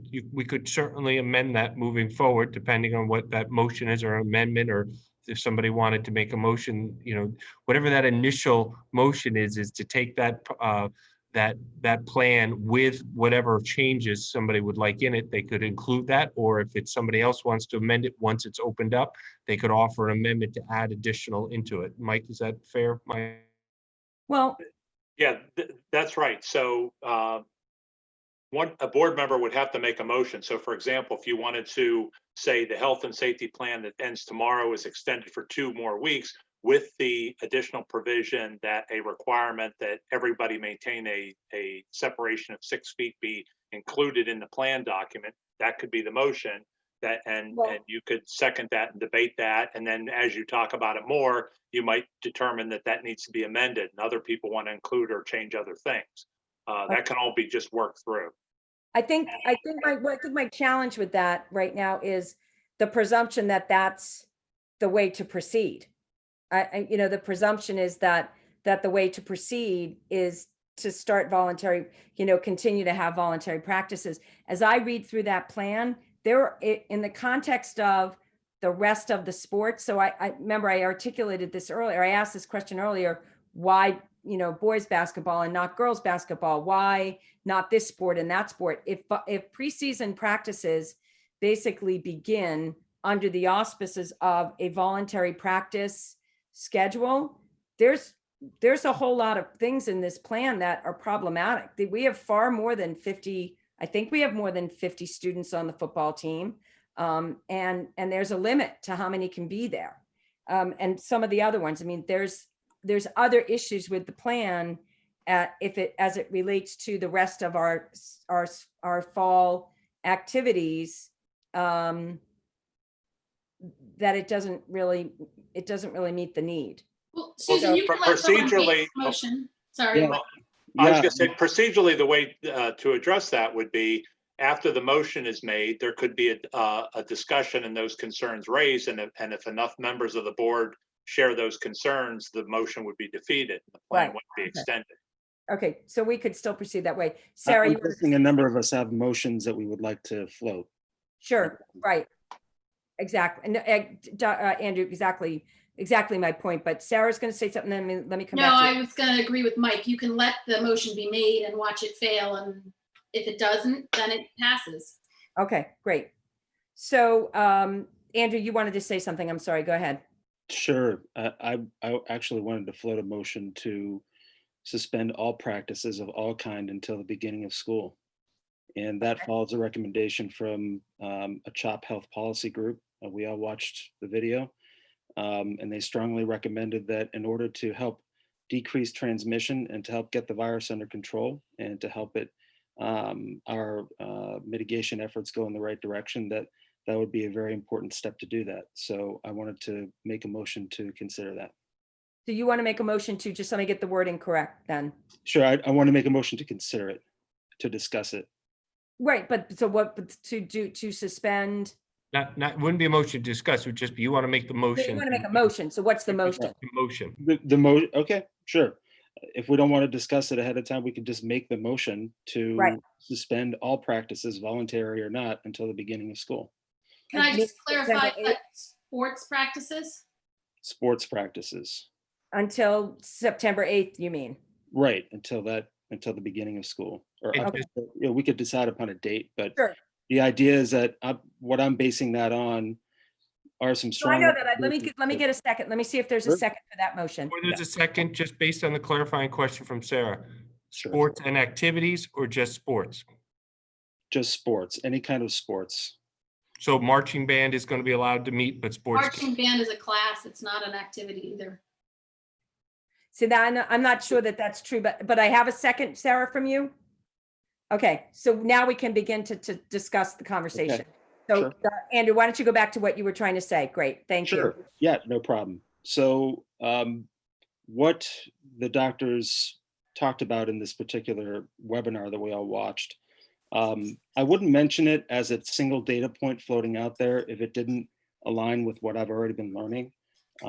I've shared my opinions. They're probably pretty clear by now if you look at the previous couple of meetings, that I think that we need to be very serious about cutting down transmission, and we need to be very serious and make some sacrifices in order to help this go forward.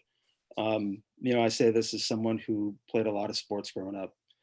So I want to separate that issue that it often comes up in these conversations of how passionate people are about sports and what they mean to them. I remember my football was canceled when I was in middle school. It was heartbreaking. So I relate to that on a personal level, but I think we just need to be clear here about what's going on and to prioritize the health and safety of our community. And I think that sports activities, because they involve a lot of aerobic activity, a lot of expulsion of air and mucosa, et cetera, I just think that they are risky, and they're risky for transmission of this virus. So I think that the goal, just to be clear, and this is my last point, the goal would be to slow transmission down, to get our numbers down in a better place, and we can revisit the issue. So if things are looking better or around the beginning of September, we can reevaluate. Maybe one final point is that what I was trying to say earlier is that certain sports are less risky than others. Maybe we can look at that. Golf, cross country. So we could revisit that too. But I want to make this motion first, that just as an emergency stopgap measure, that we stop all practices in sports from now until the beginning of the school year in order to help slow things down. Okay, thank you for that. And I'm glad you got an opportunity to finish your thoughts about the Thank golf and cross country. That's really salient now. Sarah, you made the second. I don't know if you have anything you want to add.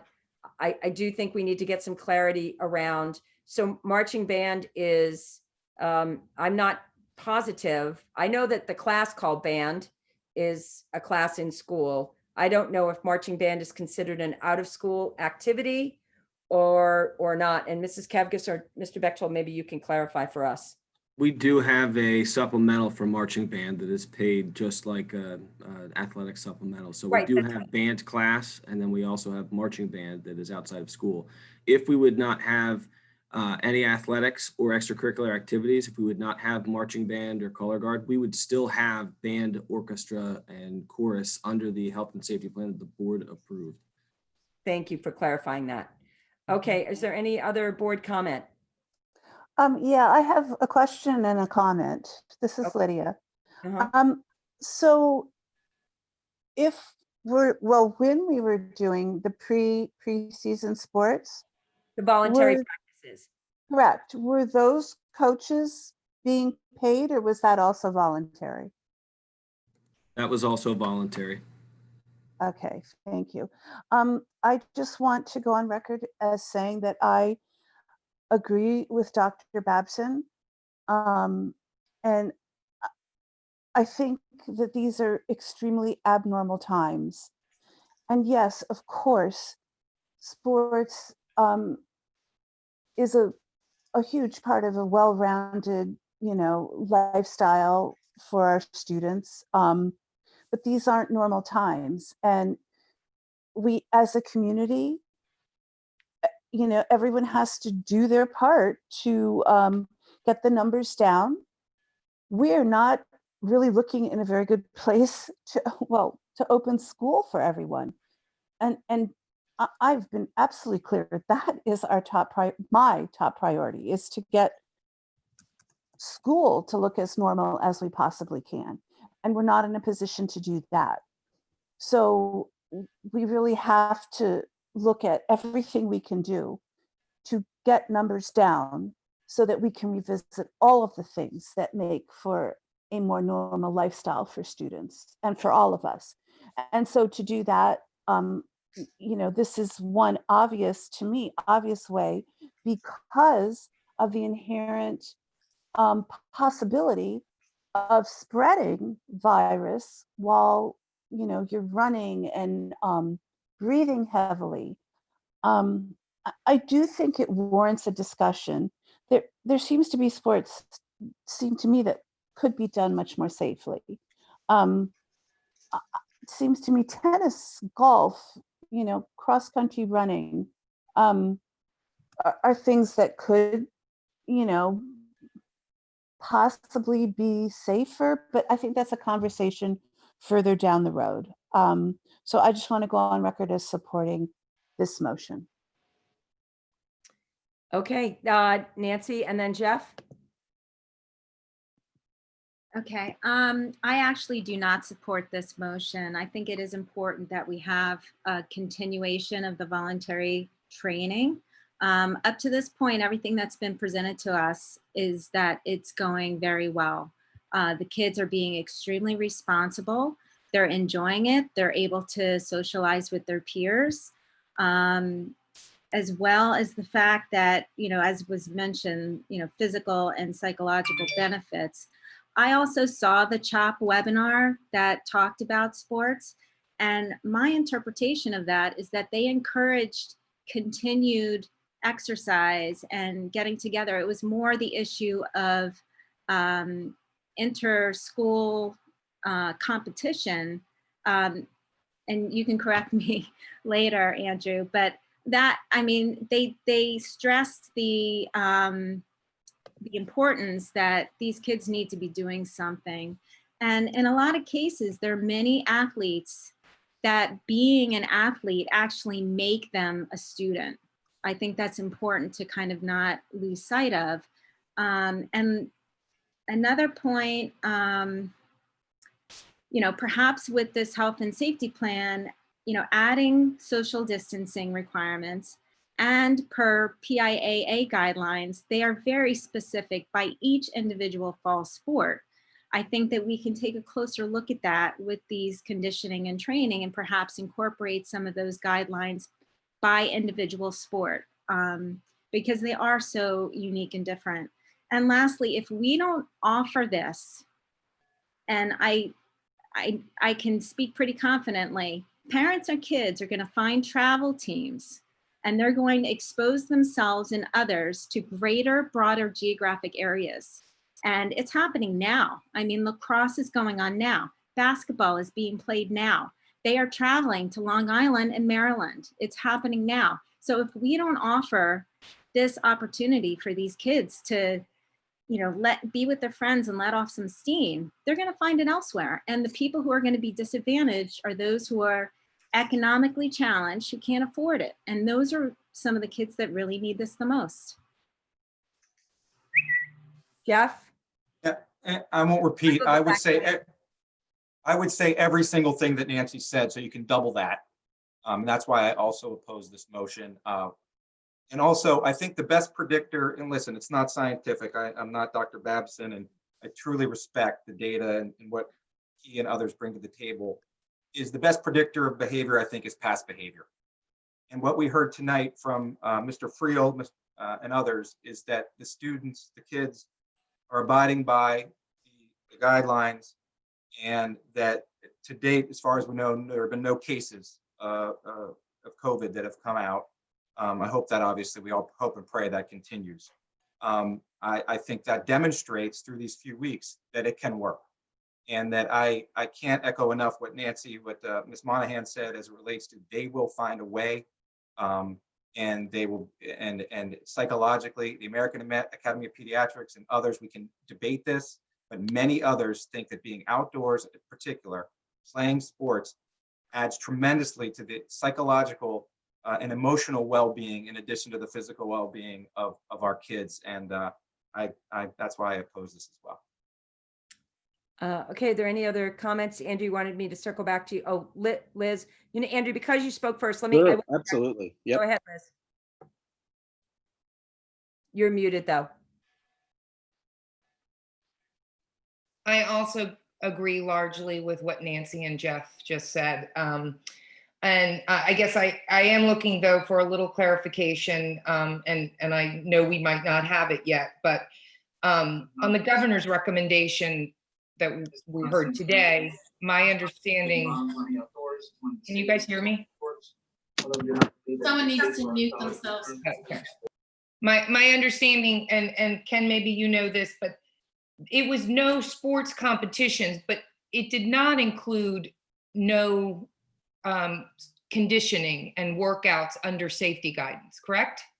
Correct. Our earliest read and feedback that people are getting, and everybody's trying to just digest it, but the earliest read was not necessarily that it's pertaining to, and Dan and Mike can jump in. I'm just pulling up my emails to look that I'm seeing from different state organizations, is that the recommendation wasn't necessarily focused on individual conditioning. That is what, or individual team conditioning.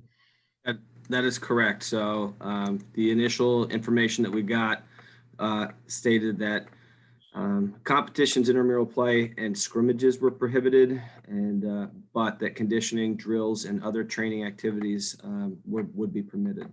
Again, but a lot of this is fresh today. So we anticipate that the PIAA and the governor's office is supposed to provide additional details to districts. But right now, the way it reads is that individual conditioning and drills is still permitted.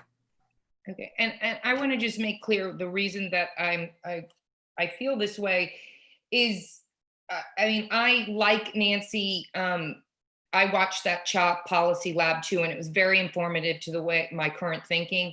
And my interpretation too was that these types of workouts, when outside with masks and controlled, are okay and encouraged, actually. So I did not have the same interpretation as Dr. Batson. I also think that we have evidence, as Jeff said, that they have been working and we are following protocol. And so, reward good behavior. I mean, and we haven't seen a spike. So that also makes me a little more comfortable. I would support adding language about social distancing. I'd also support maybe talking about maybe not extending it indefinitely. I know we have a lot to learn next week in terms of we're going to be discussing our school. And of course, my top priority, I think all of our top priority is getting our kids into school safely. Absolutely. That is without question. So if it makes sense to suspend it when we learn more, but right now, I don't think there's any evidence that what they're doing is increasing numbers or is dangerous. And I'm also concerned with what Nancy's saying. I think these kids will gather, and this is our chance to make sure they gather safely under supervision. And we're seeing it, exactly, that they're joining, whether it's on club teams or other teams, they are gathering, and this is, we can control it. And I think that is, I think that's a safer path forward. That's it. All right, can I, Susan, can I comment, please? Yeah. I'm sorry, I was muted. Andrew, why don't you go ahead? Sure, I'll keep this brief. So let me be clear and specific about what I was talking about. What I was talking about was ceasing all practice from now until the beginning of school. I was not saying anything about what the doctors and researchers said in that video about the benefits of practice. Just for all those out there who might be watching and listening, what they were saying was that competition was dicey. I'm summarizing. Competition was dicey. But they did want to emphasize that, the benefit, there was one researcher on there, very interesting topic. He studies the psychological benefit of sports. That's what he studies, very interesting. And he said that basically kids do sports for that sense of belonging, that sense of camaraderie, that emotional connection to their peers. And that competition was actually not the number one thing that they use sports for, or got benefit out of sports for, okay? So that was very interesting. And so a follow-up from that conclusion then was that if we could provide a safe environment for them to be practicing and to be doing skill development, that could be a great way for kids to stay involved with a sport group over time, right? So I want to put that off to the side. What I'm saying right now is a kind of red zoning measure. In other words, the reason why the governor might red zone a particular area of the state is as an emergency measure to get all the transmission down in a very short period of time. And that's what I'm talking about here. I'm talking about a very short-term measure to see how things go and to see if we can halt or slow down any kind of transmission that is happening. And it is happening in our area. I think there's this idea that it's somehow the virus stops at the border of Radnor Township. This is something that is a reality for all of us. So I'm just trying to say, what can we do? And that was a specific recommendation to the researchers, by the way, toward the end of the video. I'm not saying that we have to take any one researcher's or group of researchers' recommendation, but I'm just putting it out there, and their arguments were pretty compelling. Bradley, yes, go ahead. So I want to say thank you to Mr. Bechtold, Ms. Kevkis, Mr. Friel. You gave us a lot of detail in your presentation that I think is actually going to help us make a really informed decision on this motion. And I want to amplify the comment that by all accounts, it is going well. Moreover, I think this is something, and Mr. Batchelor, you've talked a lot with Chester County Health Department, being outdoors, being masked, being 6 feet apart is considered low risk according to the county health department. The caveat to that is I did hear that Mr. Friel said we're not always 6 feet distant with the way these workouts are conducted, even though it's not quite practices or competition. That isn't necessarily how it works, and it's not in the guidelines that expire tomorrow and that are we would potentially extend or not extend. So if you don't adopt Dr. Babson's suggestion to suspend all activities, you're going to want to think about adding that 6 foot strict distancing requirement. And moreover, I would, as my question suggested earlier on, Chester County would consider outdoors mass 6 feet low risk, but the basketball team indoors may not be considered low risk. And I think that's something to consider. There's one thing that's not going well, my inference is this is what's motivating in part Dr. Babson's motion. We are above that 5% test positivity number that's been thrown around a little bit as a possible metric. It's an early metric. It's not necessarily science-based, and that maybe something more conservative will emerge as something science-based. But we're at 6.5% in Delco as of July 31st or so. That's what's not going well. So this is not at all a criticism of anything the student athletes or the coaches are doing, but the background conditions are going in the wrong direction. And I think that is a serious reason to consider Dr. Babson's motion. One other comment, my understanding of what the governor— I'm sorry to interrupt. Can everyone who's not talking, please mute? There's a terrible cricket noise going on that's really distracting and making it hard for me to listen. Thanks. You know what? It's my cricket. I think that's Mr. Brad. Yeah. Okay, sorry. That's my pet cricket. Sorry. Okay, no, I was getting very distracted and looking for it in my office. Yeah. Those are his advisors. Yeah. The last point I want to make is, I thought I saw in the governor's statement, I know that is still evolving, that youth sports that are not school-based would also be covered by that recommendation. So this idea that if your school sports are closed, you're going to be able to run off and do youth sports run by non-school clubs. I think the governor also mentioned that, and anyone who's seen the governor's statement with more specificity Yeah. might be able to comment on that. And as a final point, the idea that, student athletes and parents, if we're not going to let them do it, they're going to go run off and do it somewhere else, or they're going to miss somewhere else. Maybe I'm naive. I'd like to have more faith in our community and Mr. Batchelor's statement that we're all in this together. If we're making a statement as a board that because of the background conditions, this isn't safe to do right now, I'd like to think that the community would join with us and would, as parents, as student athletes, make similar choices following our leadership to get us to where we need to be in September. All righty. Is there anybody else? Oh, Amy, go ahead. I agree with Nancy, Liz, and Jeff. I'd like to propose, we'll get into that because I'd like to make another motion if this one does not pass. And that is that we extend the voluntary workouts for a week, adding in the social distancing. I think next week after we have information. Well, we can't do that yet. We have a motion on the floor, Amy. I understand. I'm just giving my perspective of why on this particular motion. Let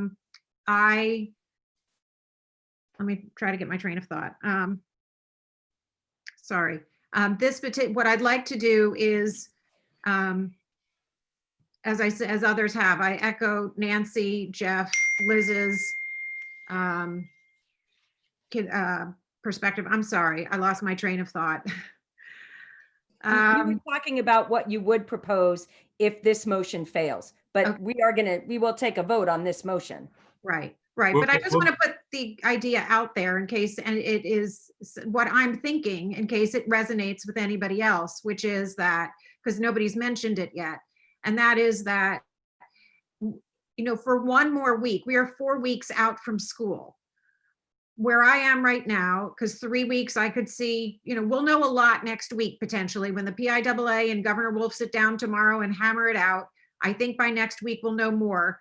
And if we were to perhaps extend this for a week, I would only do it if social distancing could be added in, and anything that doesn't observe 6 feet social distancing wouldn't run. So I'm not in support of this motion as it is. It may pass, but if it doesn't, I'd like to add to whatever Nancy, Jeff, and Liz have said, by adding in that 1 week provision in case anybody who's thinking about this motion might think that that's something they could live with for one more week after we have more guidance from the doctors, Tuesday's meeting and the PIAA Governor Wolf meeting. Got it. Jeff, you wanted to jump in. Just one thing, and I apologize. This is, I think it's really important, and Mr. Moore brought up the governor's order. I also think it's important to reiterate that the governor's order also said that safely done practices and conditioning and drills. He does not say to cancel that. He encourages the continuation of that. If we vote for this motion, we're going above and beyond what the governor has recommended. Right, to Jeff's point, just to be clear, we're not talking competition. We're talking voluntary workouts, skills, drills, and conditionings. There would be no support for, I don't think, for competitions at this point. I think though that I heard, I mean, when one of our student representatives spoke at our board meeting last week, I believe what she said was they had full contact scrimmage in her soccer practice. Now, maybe she misspoke, but I actually supported this plan early on because I know it's important for the students to be conditioned for sports for the fall. Especially, I know the weightlifting that's required for football. I think, if they're going to compete, they need to compete safely and they need to be prepared.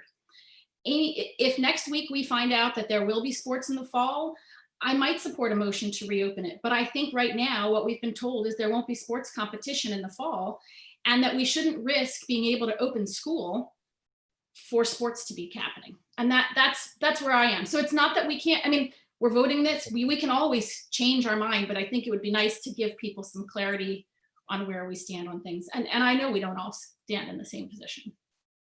All right, so we've been consistent. This is clearly the area where we don't all view it the same. I do have a couple of questions as it relates to kind of the alternate idea of it just simply extending voluntary sports. So practically speaking, what we're saying is next week, that would mean that the football team does their heat conditioning. Mrs. Kavgas, are you able to, well, No, it doesn't. No, this would be just voluntary, which is the heat conditioning is part of the season beginning. So this would not count towards that heat conditioning or the start of a season. Am I accurate with that, Mr. Friel? So, Mr. That's You are, and Mrs. Stern's correct. That's what would have taken place.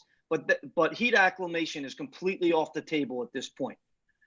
So thank you for clarifying that. So then which teams would be allowed to show up next week for voluntary practices? It would continue as is. Our cheerleaders would come in, football would come in, girls soccer would come in on Wednesdays, boys soccer would come in on. Okay, so Mrs. Kavgas, do you know how many students are on the football team? On the roster, we have around 80. Right now, you've got about 40 showing up. Okay, so this is where my confusion is about simply extending the voluntary practice. And maybe you can, I would like you to have an opportunity to weigh in as the high school principal, but a couple of my questions are, as I understand the voluntary workout form that we have right now, there would be limits to the number of students. Your entire football team would not be able to volunteer to show up for practices because you have more than 50 football players. And the way the guidance is written in this voluntary plan, you'd be limited to 50. That's correct. And may I just go back to something for a second, if that's okay? Sure, of course. Again, I think that our kids always rise to the occasion. And that's what I've seen over the years. Every time that we've given them a challenge, and I've been here for a long time, this is year 20 for me. And, I think they have risen to the challenge right now. And I think that this is something that is so important to them, whether it is color band, whether it is a color guard rather, whether it is marching band, whether it is football, or whether it is tennis. Our kids, they need this. They need this for their mental health.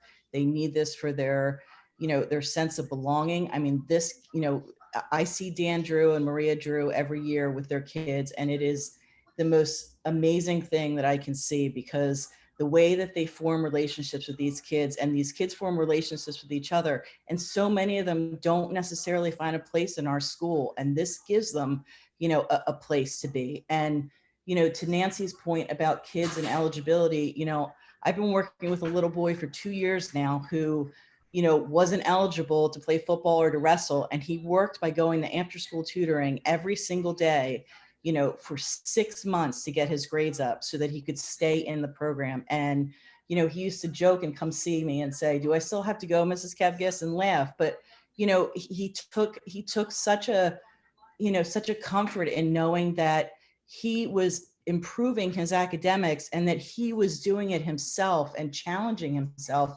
And at the same time, following his passion and what he could do. We can take these practices and we can split them up if we need to. We can put them on Enki and we can put them on Prevo and we can put them in multiple locations to make it safe. And I just, You know what? So thank you. I don't want to cut you off, but I'm going to quickly lose. My brain is a little soft these days. I'm going to lose track of my couple of my questions because here's my confusion about the situation. Sure. All we're talking about is extending the voluntary practices that exist. Correct. That actually penalizes all Not the other. under the current motion. I'm sorry to interrupt. I'm sorry? Not under the current motion. I'm sorry to interrupt. No, I know that. I know that. Yes, I get that.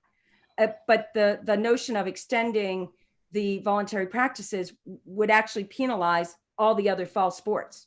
If you weren't part of what's already here, you don't get to come in and practice. Our preseason won't start. But if you happen to be on the teams that did the voluntary practices, you get to keep practicing. And that's troubling to me. Not basketball, band camp and marching band. I don't want to get into the details of it tonight, but those are listed in the high school program of studies as curriculum. So I think we need to get some clarity at an administrative level that when we're talking about allowing for activities to occur or not occur, or sports to occur or not occur, or clubs to occur or not occur, we need to understand that actually marching band is a different category because the students are graded. It is part of the band curriculum, and that's part of the academic program. So I don't need to get that settled tonight. I'm just telling you that would be a really big question to me. And there are some, there are adaptations to the voluntary plan that would need to be made if it were going to be opened up to the rest of the sports teams. And I watched the webinar as well. And I heard everything that there was to be said about practices and condition and getting the kids together. And one of the things I gleaned from that webinar was the real distinction between practices and workouts and competition. And I'm not going to make people happy, but I'm going to go on the record and say I will be hard pressed. I do not foresee myself supporting any motion to have competitions this year, inter-school competitions. Intramural within our own school, perhaps, maybe, but the risk of interacting with other schools, I don't see myself. I'm going to support this motion. I think that a pause for a couple of weeks is going to allow us to get a lot of these questions answered about the particulars of the sports, tighten up what the regulations around what voluntary practices might even look like, take a look at what it will be to allow all the sports to participate. I think it's actually pretty prejudicial that only the sports that were involved so far would get to continue to practice right now. And I'm really bothered. Sharon, I'm sorry to interrupt. Dan, Sure. I don't believe this is limited to just those sports who have taken advantage of it up to this That's what they point. said. I think it was always open to every sport or activity to get That's together. correct.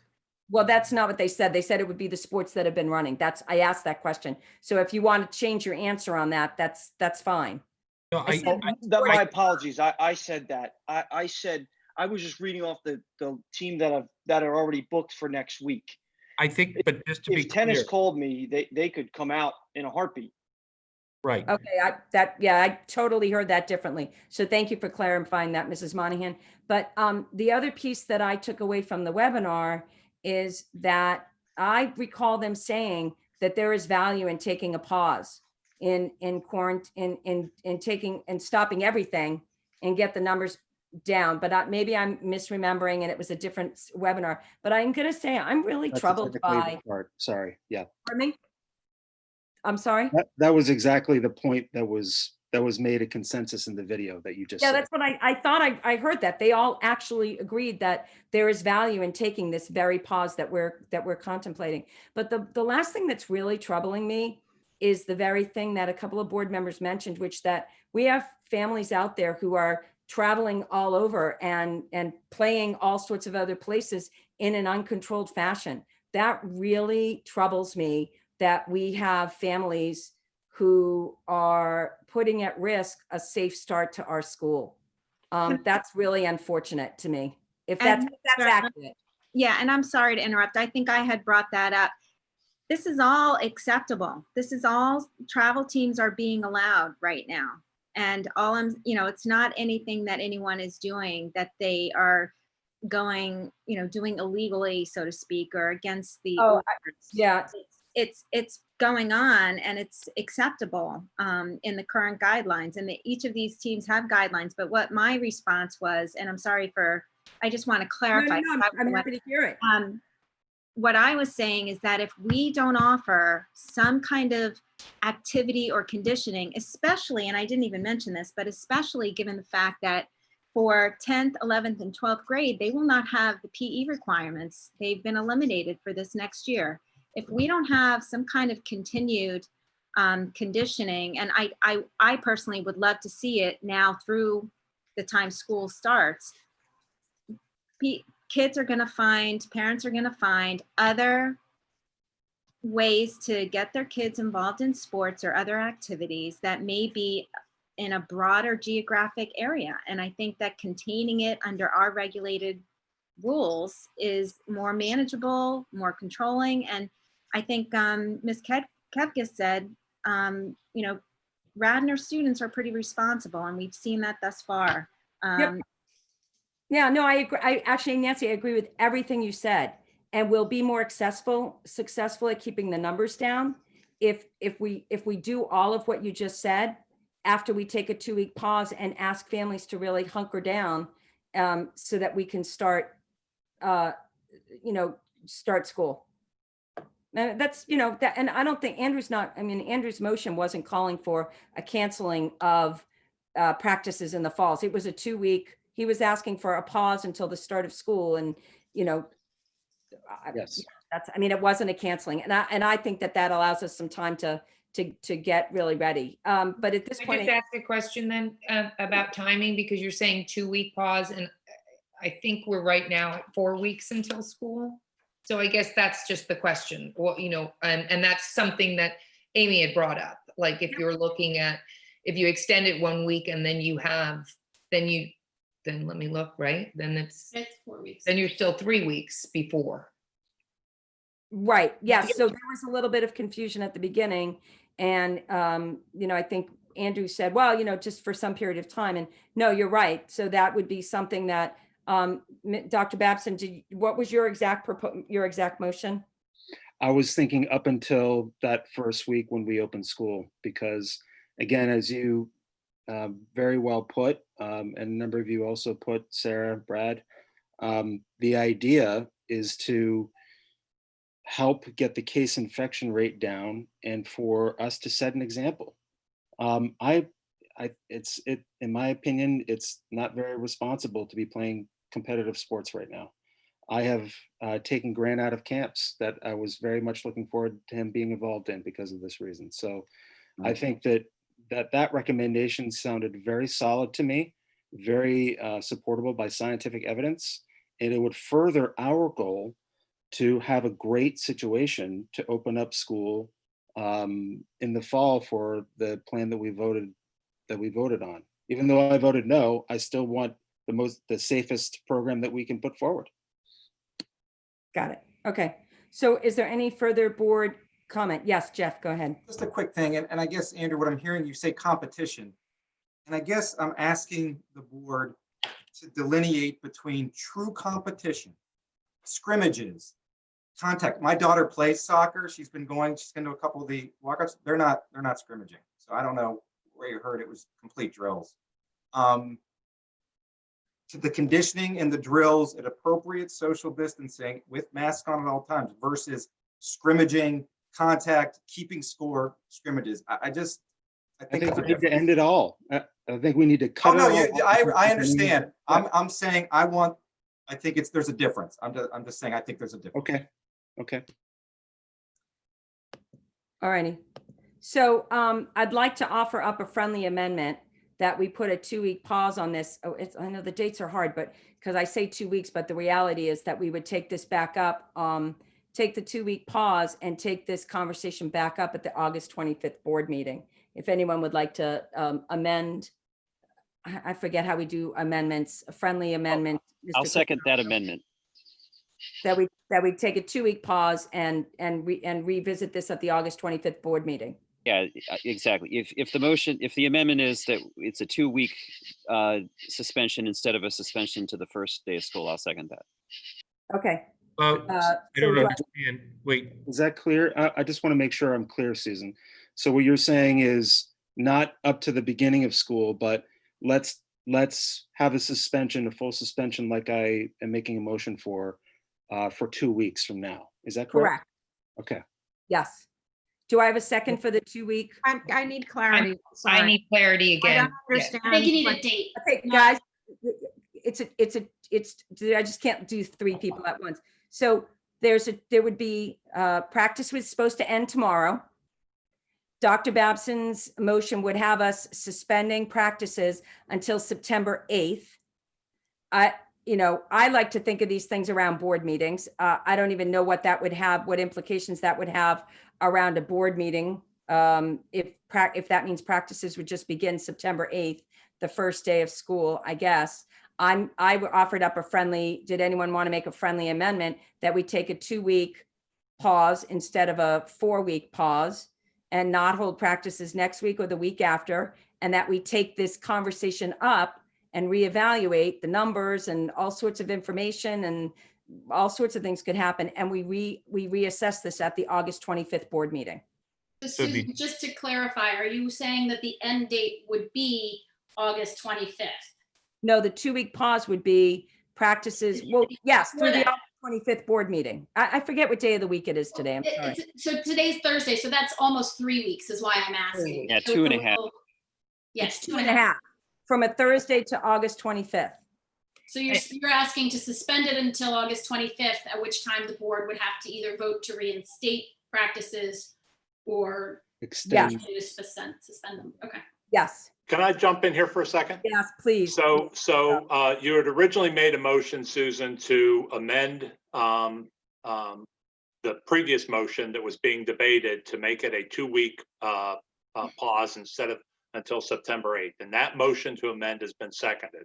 So now we have a motion to amend for 2 weeks that's in front of the board that needs to be decided one way or the other. And so before we go changing it again, that neither needs to be voted up or down. And then once we've done that, then we're have a clean slate where we can either amend what's out there being debated again, or just vote on it. Got it. And I apologize. When we're trying to match up to board meetings, that's where the trickiness of 2 weeks versus 2.5. But so let me call the question on that. No, so maybe, do you want to change it, Susan, to be the 26th? And then, Mike is telling her we can't, somebody seconded it. I didn't even see who, but. right, but because she it's can seconded, we have withdraw to it and vote. change it. She Well, can withdraw it and change it. Technically, it would be for Mr. Moore to withdraw. I'll withdraw it, Susan, if you'd like to make Mrs. Stern, if you'd like to make a different motion for August Yeah, 25th. a motion that we would suspend practice until August 25th and take up this conversation at the August 25th board meeting. Do I have a motion for that? You just made it. And then a second from Mr. Moore. Second. Great. Do we want to have any more board discussion about this? Are you all clear? Nancy, Liz, and Amy, you said you had questions. So, okay, Andrew's motion is, Andrew made a motion. Was it seconded and voted on before the amendment came up? No, it was seconded, it was being debated, and now it's been amended to change from September 8th to August 25th. So Right. first we have to vote on whether the motion will be amended. And then once that vote is made, then we can vote on the whole substance of the thing. Okay, The only thing I want to say quickly is that this is a temporary measure.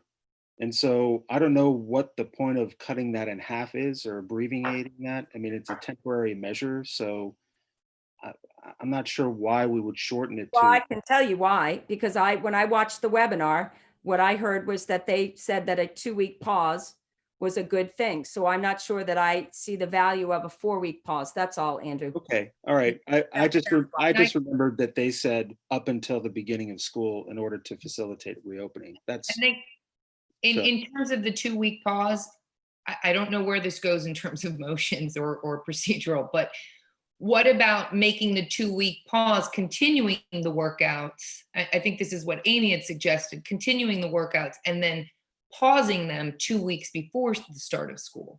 That's different than what we currently have on the table. So maybe That what might we not can have do, support, we can vote on my motion. Why don't we do that? And then we have another motion to do the 2-week. Well, no, we actually have to First, vote we have on to the vote on amendment. Susan's.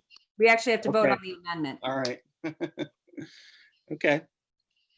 Yeah, Amy, yeah, I hear what you're saying, Liz. Got it. Thank you. that the 2-week pause is before the start of school. And so that's the reset, that's the red zone. That's like everyone, get ready for school, but that we allow it to continue for the next, I guess that means like week and a half, 2 weeks.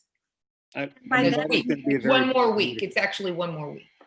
And actually, given that additional time, like if we have them continue and then like reassess this, we'll probably have definitive answers from Governor Wolf and We've had PIAA. enough time. that's what I said Sorry, but initially. we've had enough time.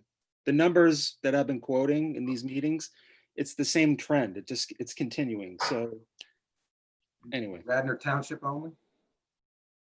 One more piece of debate. If you Yes. oppose Dr. Babson's motion, you may well want to consider Ms. Stern's amendment because it is a smaller version of Dr. Babson's motion, which may well pass anyway if this amendment fails. Got it. So right now, we're going to vote on the amendment to go through August 25th. Is that what your motion is Vote now? on whether the original motion should be amended to be August 25th. Correct. All those in favor? Oh, sorry. Okay, August 25th means you're pausing until August 25th, or you're taking up Liz's suggestion. It's just. No, but Amy, I mean, we can't take okay, up a can I suggestion. just Andy, please- let me just procedurally, Okay. let me just finish this. All right. Take up the idea of a different motion to amend the motion that's being amended. We just need to vote on the amendment right now. So I'm going to call the question. So can I ask you something? I can, but this is important, Susan, for me to I get it. understand this, okay? I can approve the amendment and then vote against it. That's why I'm saying, why don't we Yes. go to my Like, motion and then, Because it was amended, Andrew, so can we procedurally. take that away? Okay. Right. So let's- Right, a Procedurally, motion to amend takes precedence. So, That's and that has to be decided right now. And then once that gets decided, the underlying motion, whatever left, whether it's the original thing or whether it's the original thing as amended, would get voted on. now, I'm going to tell you all right now, before I vote, I'm going to vote against my own amendment, because what that will open the door to is for Amy to amend it differently, the way that she's been trying, the way that she proposed. And Amy, about 35 minutes ago, you could have made that amended motion. And then your idea that you wanted to wait until we did the vote and then bring up your idea, that would have, the point would have been, you should have amended the motion. That you could have done that. So I'm not going to vote for my own amendment so that we can then entertain a different amendment to the motion. Thank you. I'll take your first soda after the meeting. So all those in favor Of the amendment? on the amendment, I don't need the to vote. motion pass, and all those opposed? Opposed. Liz, are you opposed? I don't know. I am very confused. I'm so confused. I'm sorry. So I don't get it. Got it. Let me try again. Let me try again. Right now, we're voting on whether or not we want to amend Andrew's motion to do the pause in all athletics until August 25th. Since Amy is indicating, and you're indicating the other idea that Amy is now fleshing out a little bit differently, which might merit consideration, if the motion that I raised that fails, then the amendment goes away and the idea of stopping until August 25th goes away. And then we're left with one of two options. Either we will simply vote on Andrew's motion, which is to stop all athletics until the beginning of the school year, or we could, if we get a different amendment brought up, consider that amendment. And I'm just trying to make it easy for you guys to let you know, I'm going to vote against my own amendment. Right, I got it. That should maybe help all of you consider Yes. what you want to do. I was trying to help you by telling you that. Okay. And voting, if I could just jump in and help, voting on the amendment doesn't mean you still have to then take the separate vote to actually vote on whether or not we want to do what has been amended. So Correct. either way, Right. so you're just voting on whether or not you want to amend it. And then there still is going to be the vote of whether we amend it. We eventually have to vote on what we amended, or if we don't amend it, we still have to vote then on Andrew's, or somebody else could make another amendment to it. Yeah. Yep. The amendment shortens Andrew's time period, Dr. Babson's time period. He Right. says, Dr. Babson says till the end of school. The proposed amendment is, no, that's too long, August 25th instead. Okay, so all those in favor of the amended motion to halt athletics until August 25th? And all those opposed? So the motion fails 1-8. Great. So now, would you Stern, like to I'd like amend, would you like to amend the motion, Mrs. Goldman? I would so much like to amend the motion. Thank you so much for this opportunity. I would like to amend the motion such that the voluntary workouts continue until 2 weeks prior to school starting. Well, let's see. I'm looking at a calendar. I might need a little help here. But 2 weeks before school starting, as long as the athletics workout plan includes a social distancing provision added to it. So that's the amendment I'd like to propose. And that is August 25th. Thank you. So do you have a second? Do I have a second? You have a second. Do we want any discussion on this? So I just have a question. So that would be continuing this until August at our meeting, and then at which time we will discuss further the next steps? No. No, it would mean that practices will continue until August 25th, and then they would stop until the start of school. That's what Amy's proposing. But Mrs. Monahan, you could make whatever motion you want in new business on the 25th. That's correct. Right. The board at that time could make a different motion to say, now based on the facts as they exist, we're going to allow practices to continue.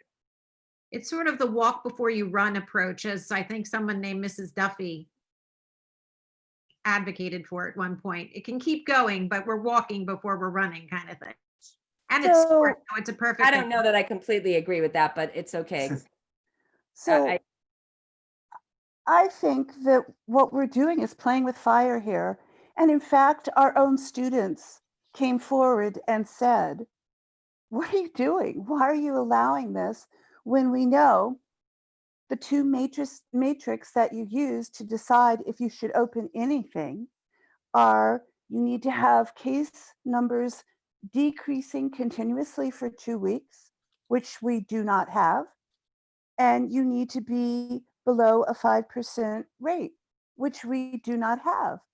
So what makes you think allowing this kind of activity to continue for 2 more weeks is going to make any difference? Then if you close it down 2 weeks from now, we're going to have even higher infection rates, and it's going to be even more difficult to get any kids back in school for a longer period of time. So, it's almost like saying, well, you can't say no to your kids because, you always want to say yes. And so you actually are making a decision that's harmful to kids in your effort to try to manipulate the situation to give them as much as you possibly can of what you want to give them, which I so understand. Lydia, I so understand, but I just, to me, I know. I just, want to answer her question when because she's asking one. And so I'd like an opportunity to no, answer. it's not really a question. It's more just saying, I don't understand the logic of, putting kids at risk for 2 more weeks under some, it just boggles my mind, really, that it makes no sense to me. So And here's the logic, Lydia. May I offer it to you? Is that all right? I just want to offer you the logic. no, because I've heard the debate back and forth. People have different opinions on the risk of these sports workouts, Amy, and I heard that very clearly. People took different interpretations of expert information, and so that's fine. And so I'm just saying my point of view is that it's risky, and I don't understand why we would put children at risk that way.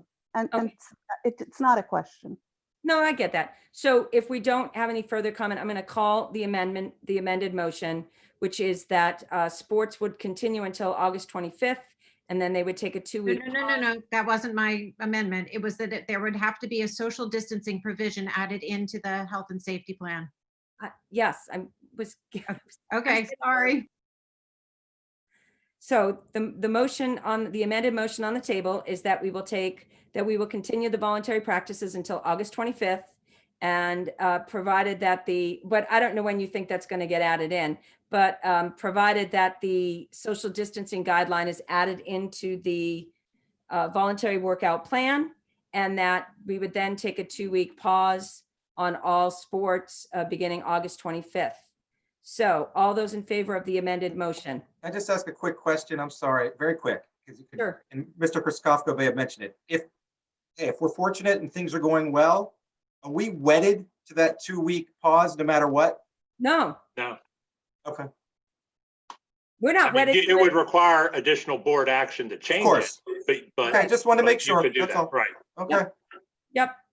So all those in favor of the amended motion, say aye.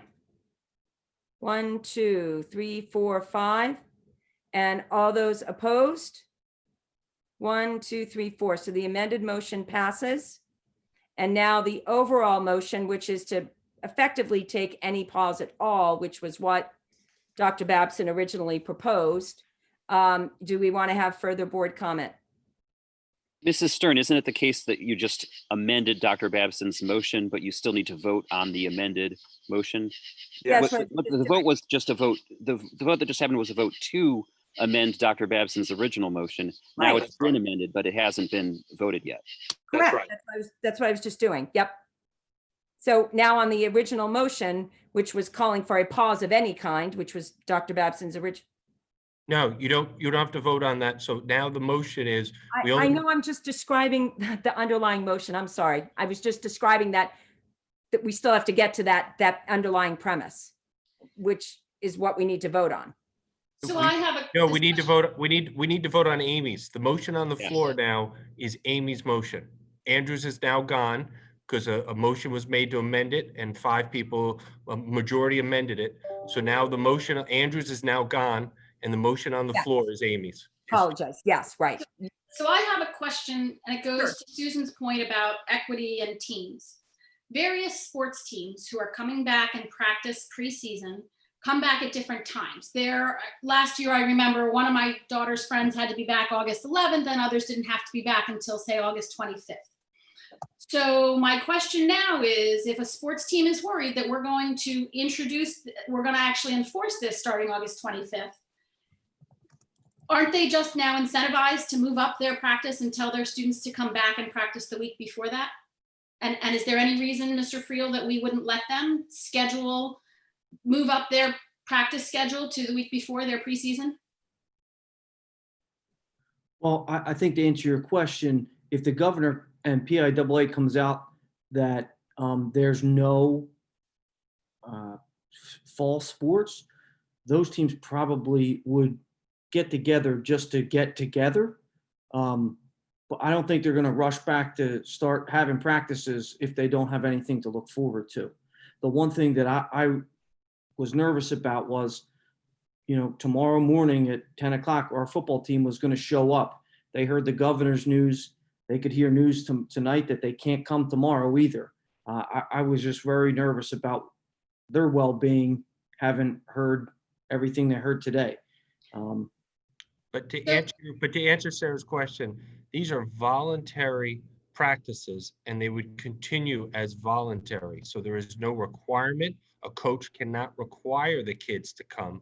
These are voluntary practices. I understand that, but we're incentivizing them to come back earlier by telling them we're going to shut it down 2 weeks from now, 2.5 I weeks. gotta tell you, if I'm a coach, I don't know. I mean, a lot of coaches who haven't been doing anything may look at this and look at the governor and look at what's happening and say, why would if I haven't been doing anything, why would I do anything now for 2 weeks, knowing the school board is gonna shut it down in 2 weeks, knowing the governor may shut it down, next week, knowing that the sports season may happen there may be a movement to try to have this sports season some other time. So I think that argument could probably go both ways is my only point. Okay, so then, but we all seem to think at the beginning of the meeting, there was conversation that the PIAA and the governor, the PIAA said they were going to come out with some kind of statement tomorrow, and we believe that they're negotiating with the governor. So I guess I would like to propose a friendly amendment to Amy's amended resolution that we revisit this on Tuesday when we come back as a board to meet. We don't need There's no reason. but we don't need Sarah, we don't need an amendment to. No, I would like to change Amy's August 25th date to next Tuesday, the 11th. So when you say, okay, you want to stop sports. I'm sorry, I lose track of the months. So you would like to adjust the motion on the floor, make an amendment to adjust the motion on the floor to only end sports between now, so starting tomorrow, all the way through Tuesday night. No, I would like to only authorize practices until next Tuesday and make the board revisit the issue of authorized practices next Tuesday. But Amy, Sarah, we don't have to we don't have to do a friendly amendment. You can simply bring that up in new business Tuesday night, and that could be a completely different motion and vote. We don't have to. That's what I said to Andrew's thing, and then everybody insisted on amending it. We could have brought this up next Tuesday and just done it one way, and we've spent the last 45 minutes arguing amendments that are going to get people are going to keep bringing up each one. I apologize. I'm not sure I understood when you said that before, and I'm not. Yeah, I don't disagree with you, but I don't think I understood that from you a half an hour ago. Well, that's I think why Amy didn't bring up her amendment early on, because I said to her, if it's an issue, we can bring it up next Tuesday. Ms. Dunn, which date are you picking? Which date would you like to change Mrs. Goldman's motion to? We have a very, very busy agenda on the 25th, and we have some really, really big issues to come up before the board. So if the board wants to renew this, I would propose to only renew the voluntary workouts until August 11th, when the board meets again and can revisit it. And we'll have all the information from the governor and the PIAA. I'll second That's my motion. Thank you. So extend it for 3 days. Yeah. Right. Yep. Got it. Okay. It may not pass, but I just think No, we're pushing things on the agenda on the 25th, which is already going to be another sleepover meeting. I was just processing. Part of my, yeah. Okay. So does anybody want to further discuss that? All righty, I'm going to call that motion. I would just be concerned that we won't have all the information in that matter of days that we would need to know for athletics. That would be my only concern. We wouldn't have enough time. Okay. Find all. All righty. So all those in favor of the motion as amended? Well, hold on. This is a new amendment. So we're voting on whether to New amend. amendment. I'm sorry, the new amendment. Yeah, right. The amended motion. Yes, Sarah's amended motion. All those in favor? So 1, 2, 3, 4, and all those opposed. So that amended motion fails 4 to 5. So back to Mrs. Goldman's amended motion, which passed. Does anybody have any further comment? I just want to make sure, Susan, it's clear when I say social distancing, because I'm concerned that there would be a question about that. Do we need to clarify what I mean by social distancing? I don't know. Mr. Batchelor, you look like you have something to say. No, just going to try to help. Yeah, I mean, I think it's clear what you would like in there is that you'd like that there was language we found that did exist previously, and that language of encouraging students to social distance to the extent feasible while involved in conditioning.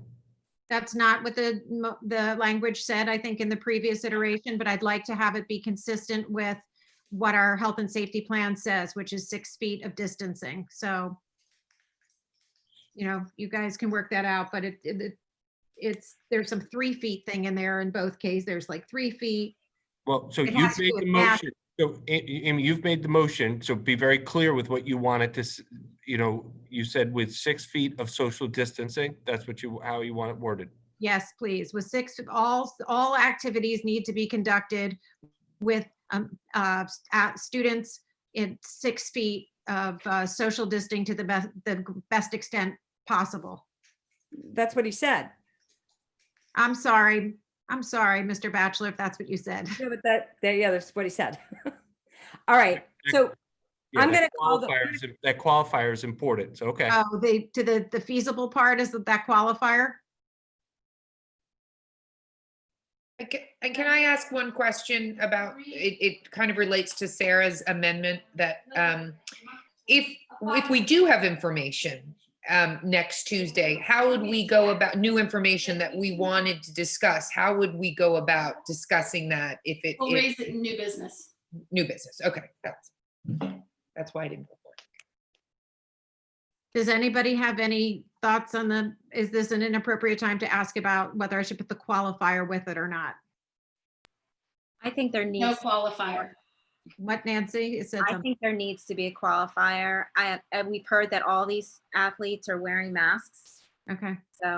So 6 feet to the greatest extent feasible. Okay.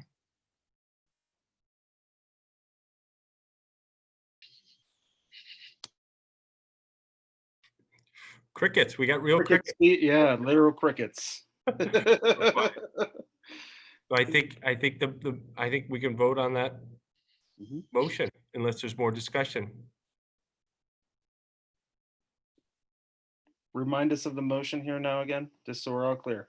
I think we might have just lost Susan with her internet. So. Quick, yeah, take I don't think so. Her internet. Sorry, I'm teasing. So Maybe that was on purpose. Yeah. Sorry. So the motion is that we would, it's Amy's motion, the amended motion. And why don't we give a minute for Susan because we're going to need her vote. So let's give her a minute to get back in. So let's hold on one moment.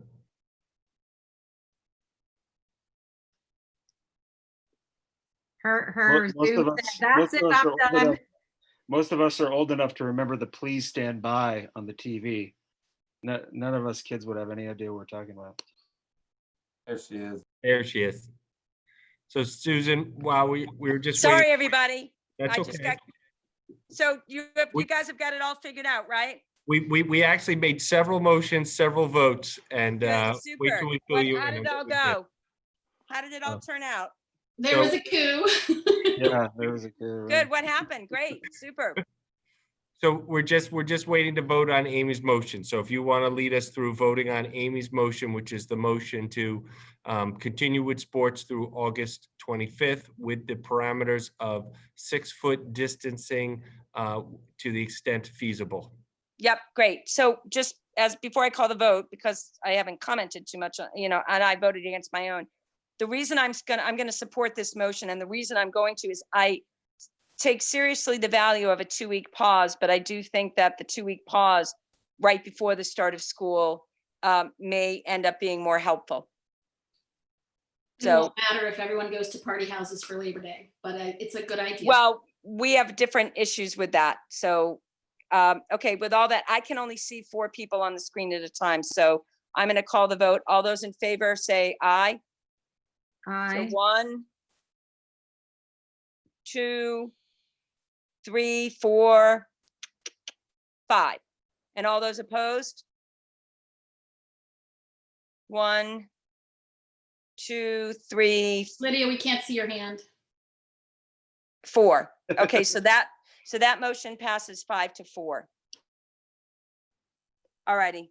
I just want to follow up by saying it clearly the sports is the real sticking point for our board. And I know that was tough and that was messy and, there's a lot to take in with motions and amendments and what amended motions look like and all that. And, we're going to get better and better at this. And so thank you, everybody. With that, I'd like to make. Before do a motion to adjourn, just I want to make sure everybody's. I was going to just- ask if there was any other new business.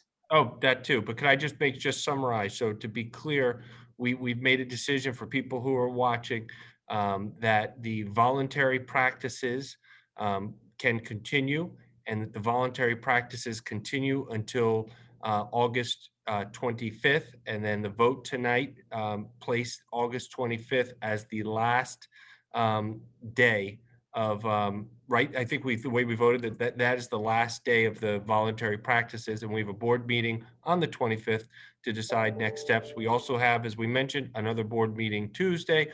Who knows what's going to change between now and Tuesday? The way this situation has been going, things are continuing to change.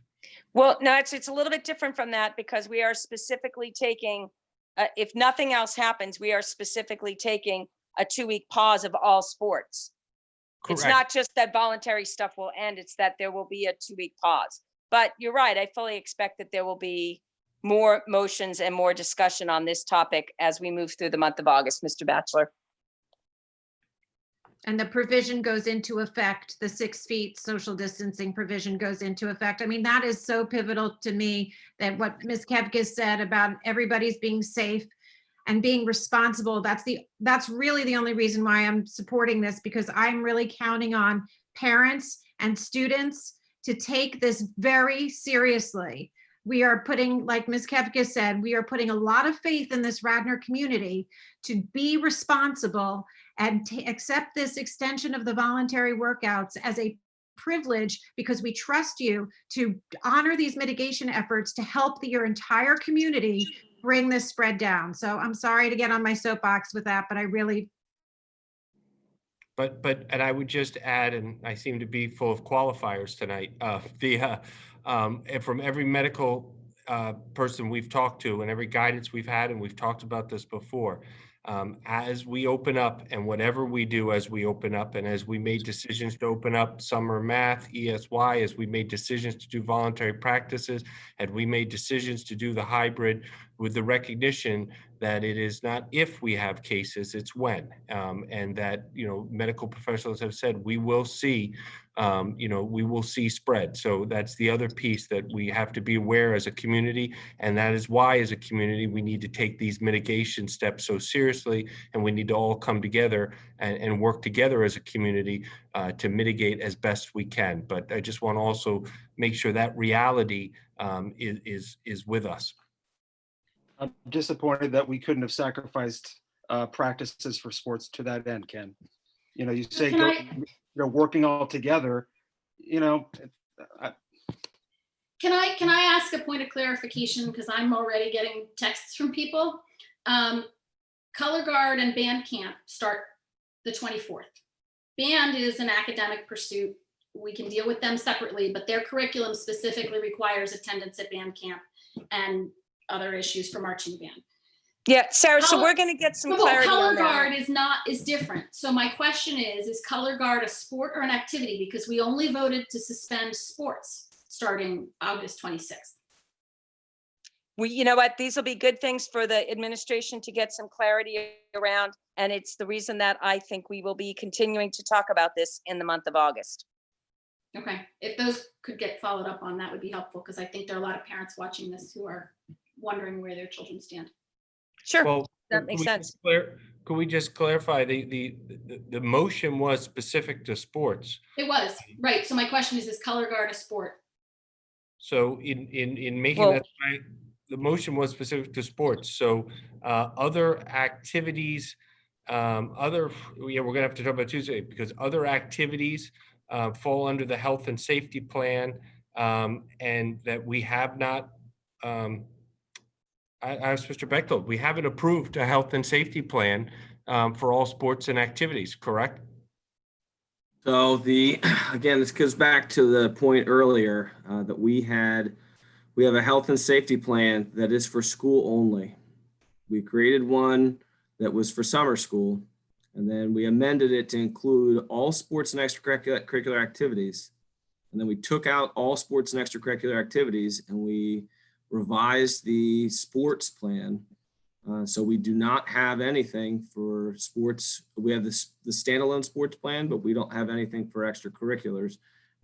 It may be easier to keep one document, as some others districts have done, and reintroduce the sports and extracurricular activities back into the health and safety plan. So we have one document that the public needs to reference, and that document gets sent to the state after this board approves it. So that way we don't have two documents floating around. Am I hearing that we don't have a plan that covers extracurricular activities technically? Currently, there's no extracurriculars that are running. Our Right. supplementals are have not been haven't started yet. So When do those supplementals start for the other activities? Is it the August 24th is the earliest? I think that the first one that typically starts is band camp, and I know that That starts August 24th. that week is when it starts. So we could certainly go and Well, look- Drumline starts the week before. Oh, does it? You're right. Drumline starts the 17th. This is. But again, I think that what's really good is that it's 10 o'clock at night, so we're even going to finish before 11, so that's great.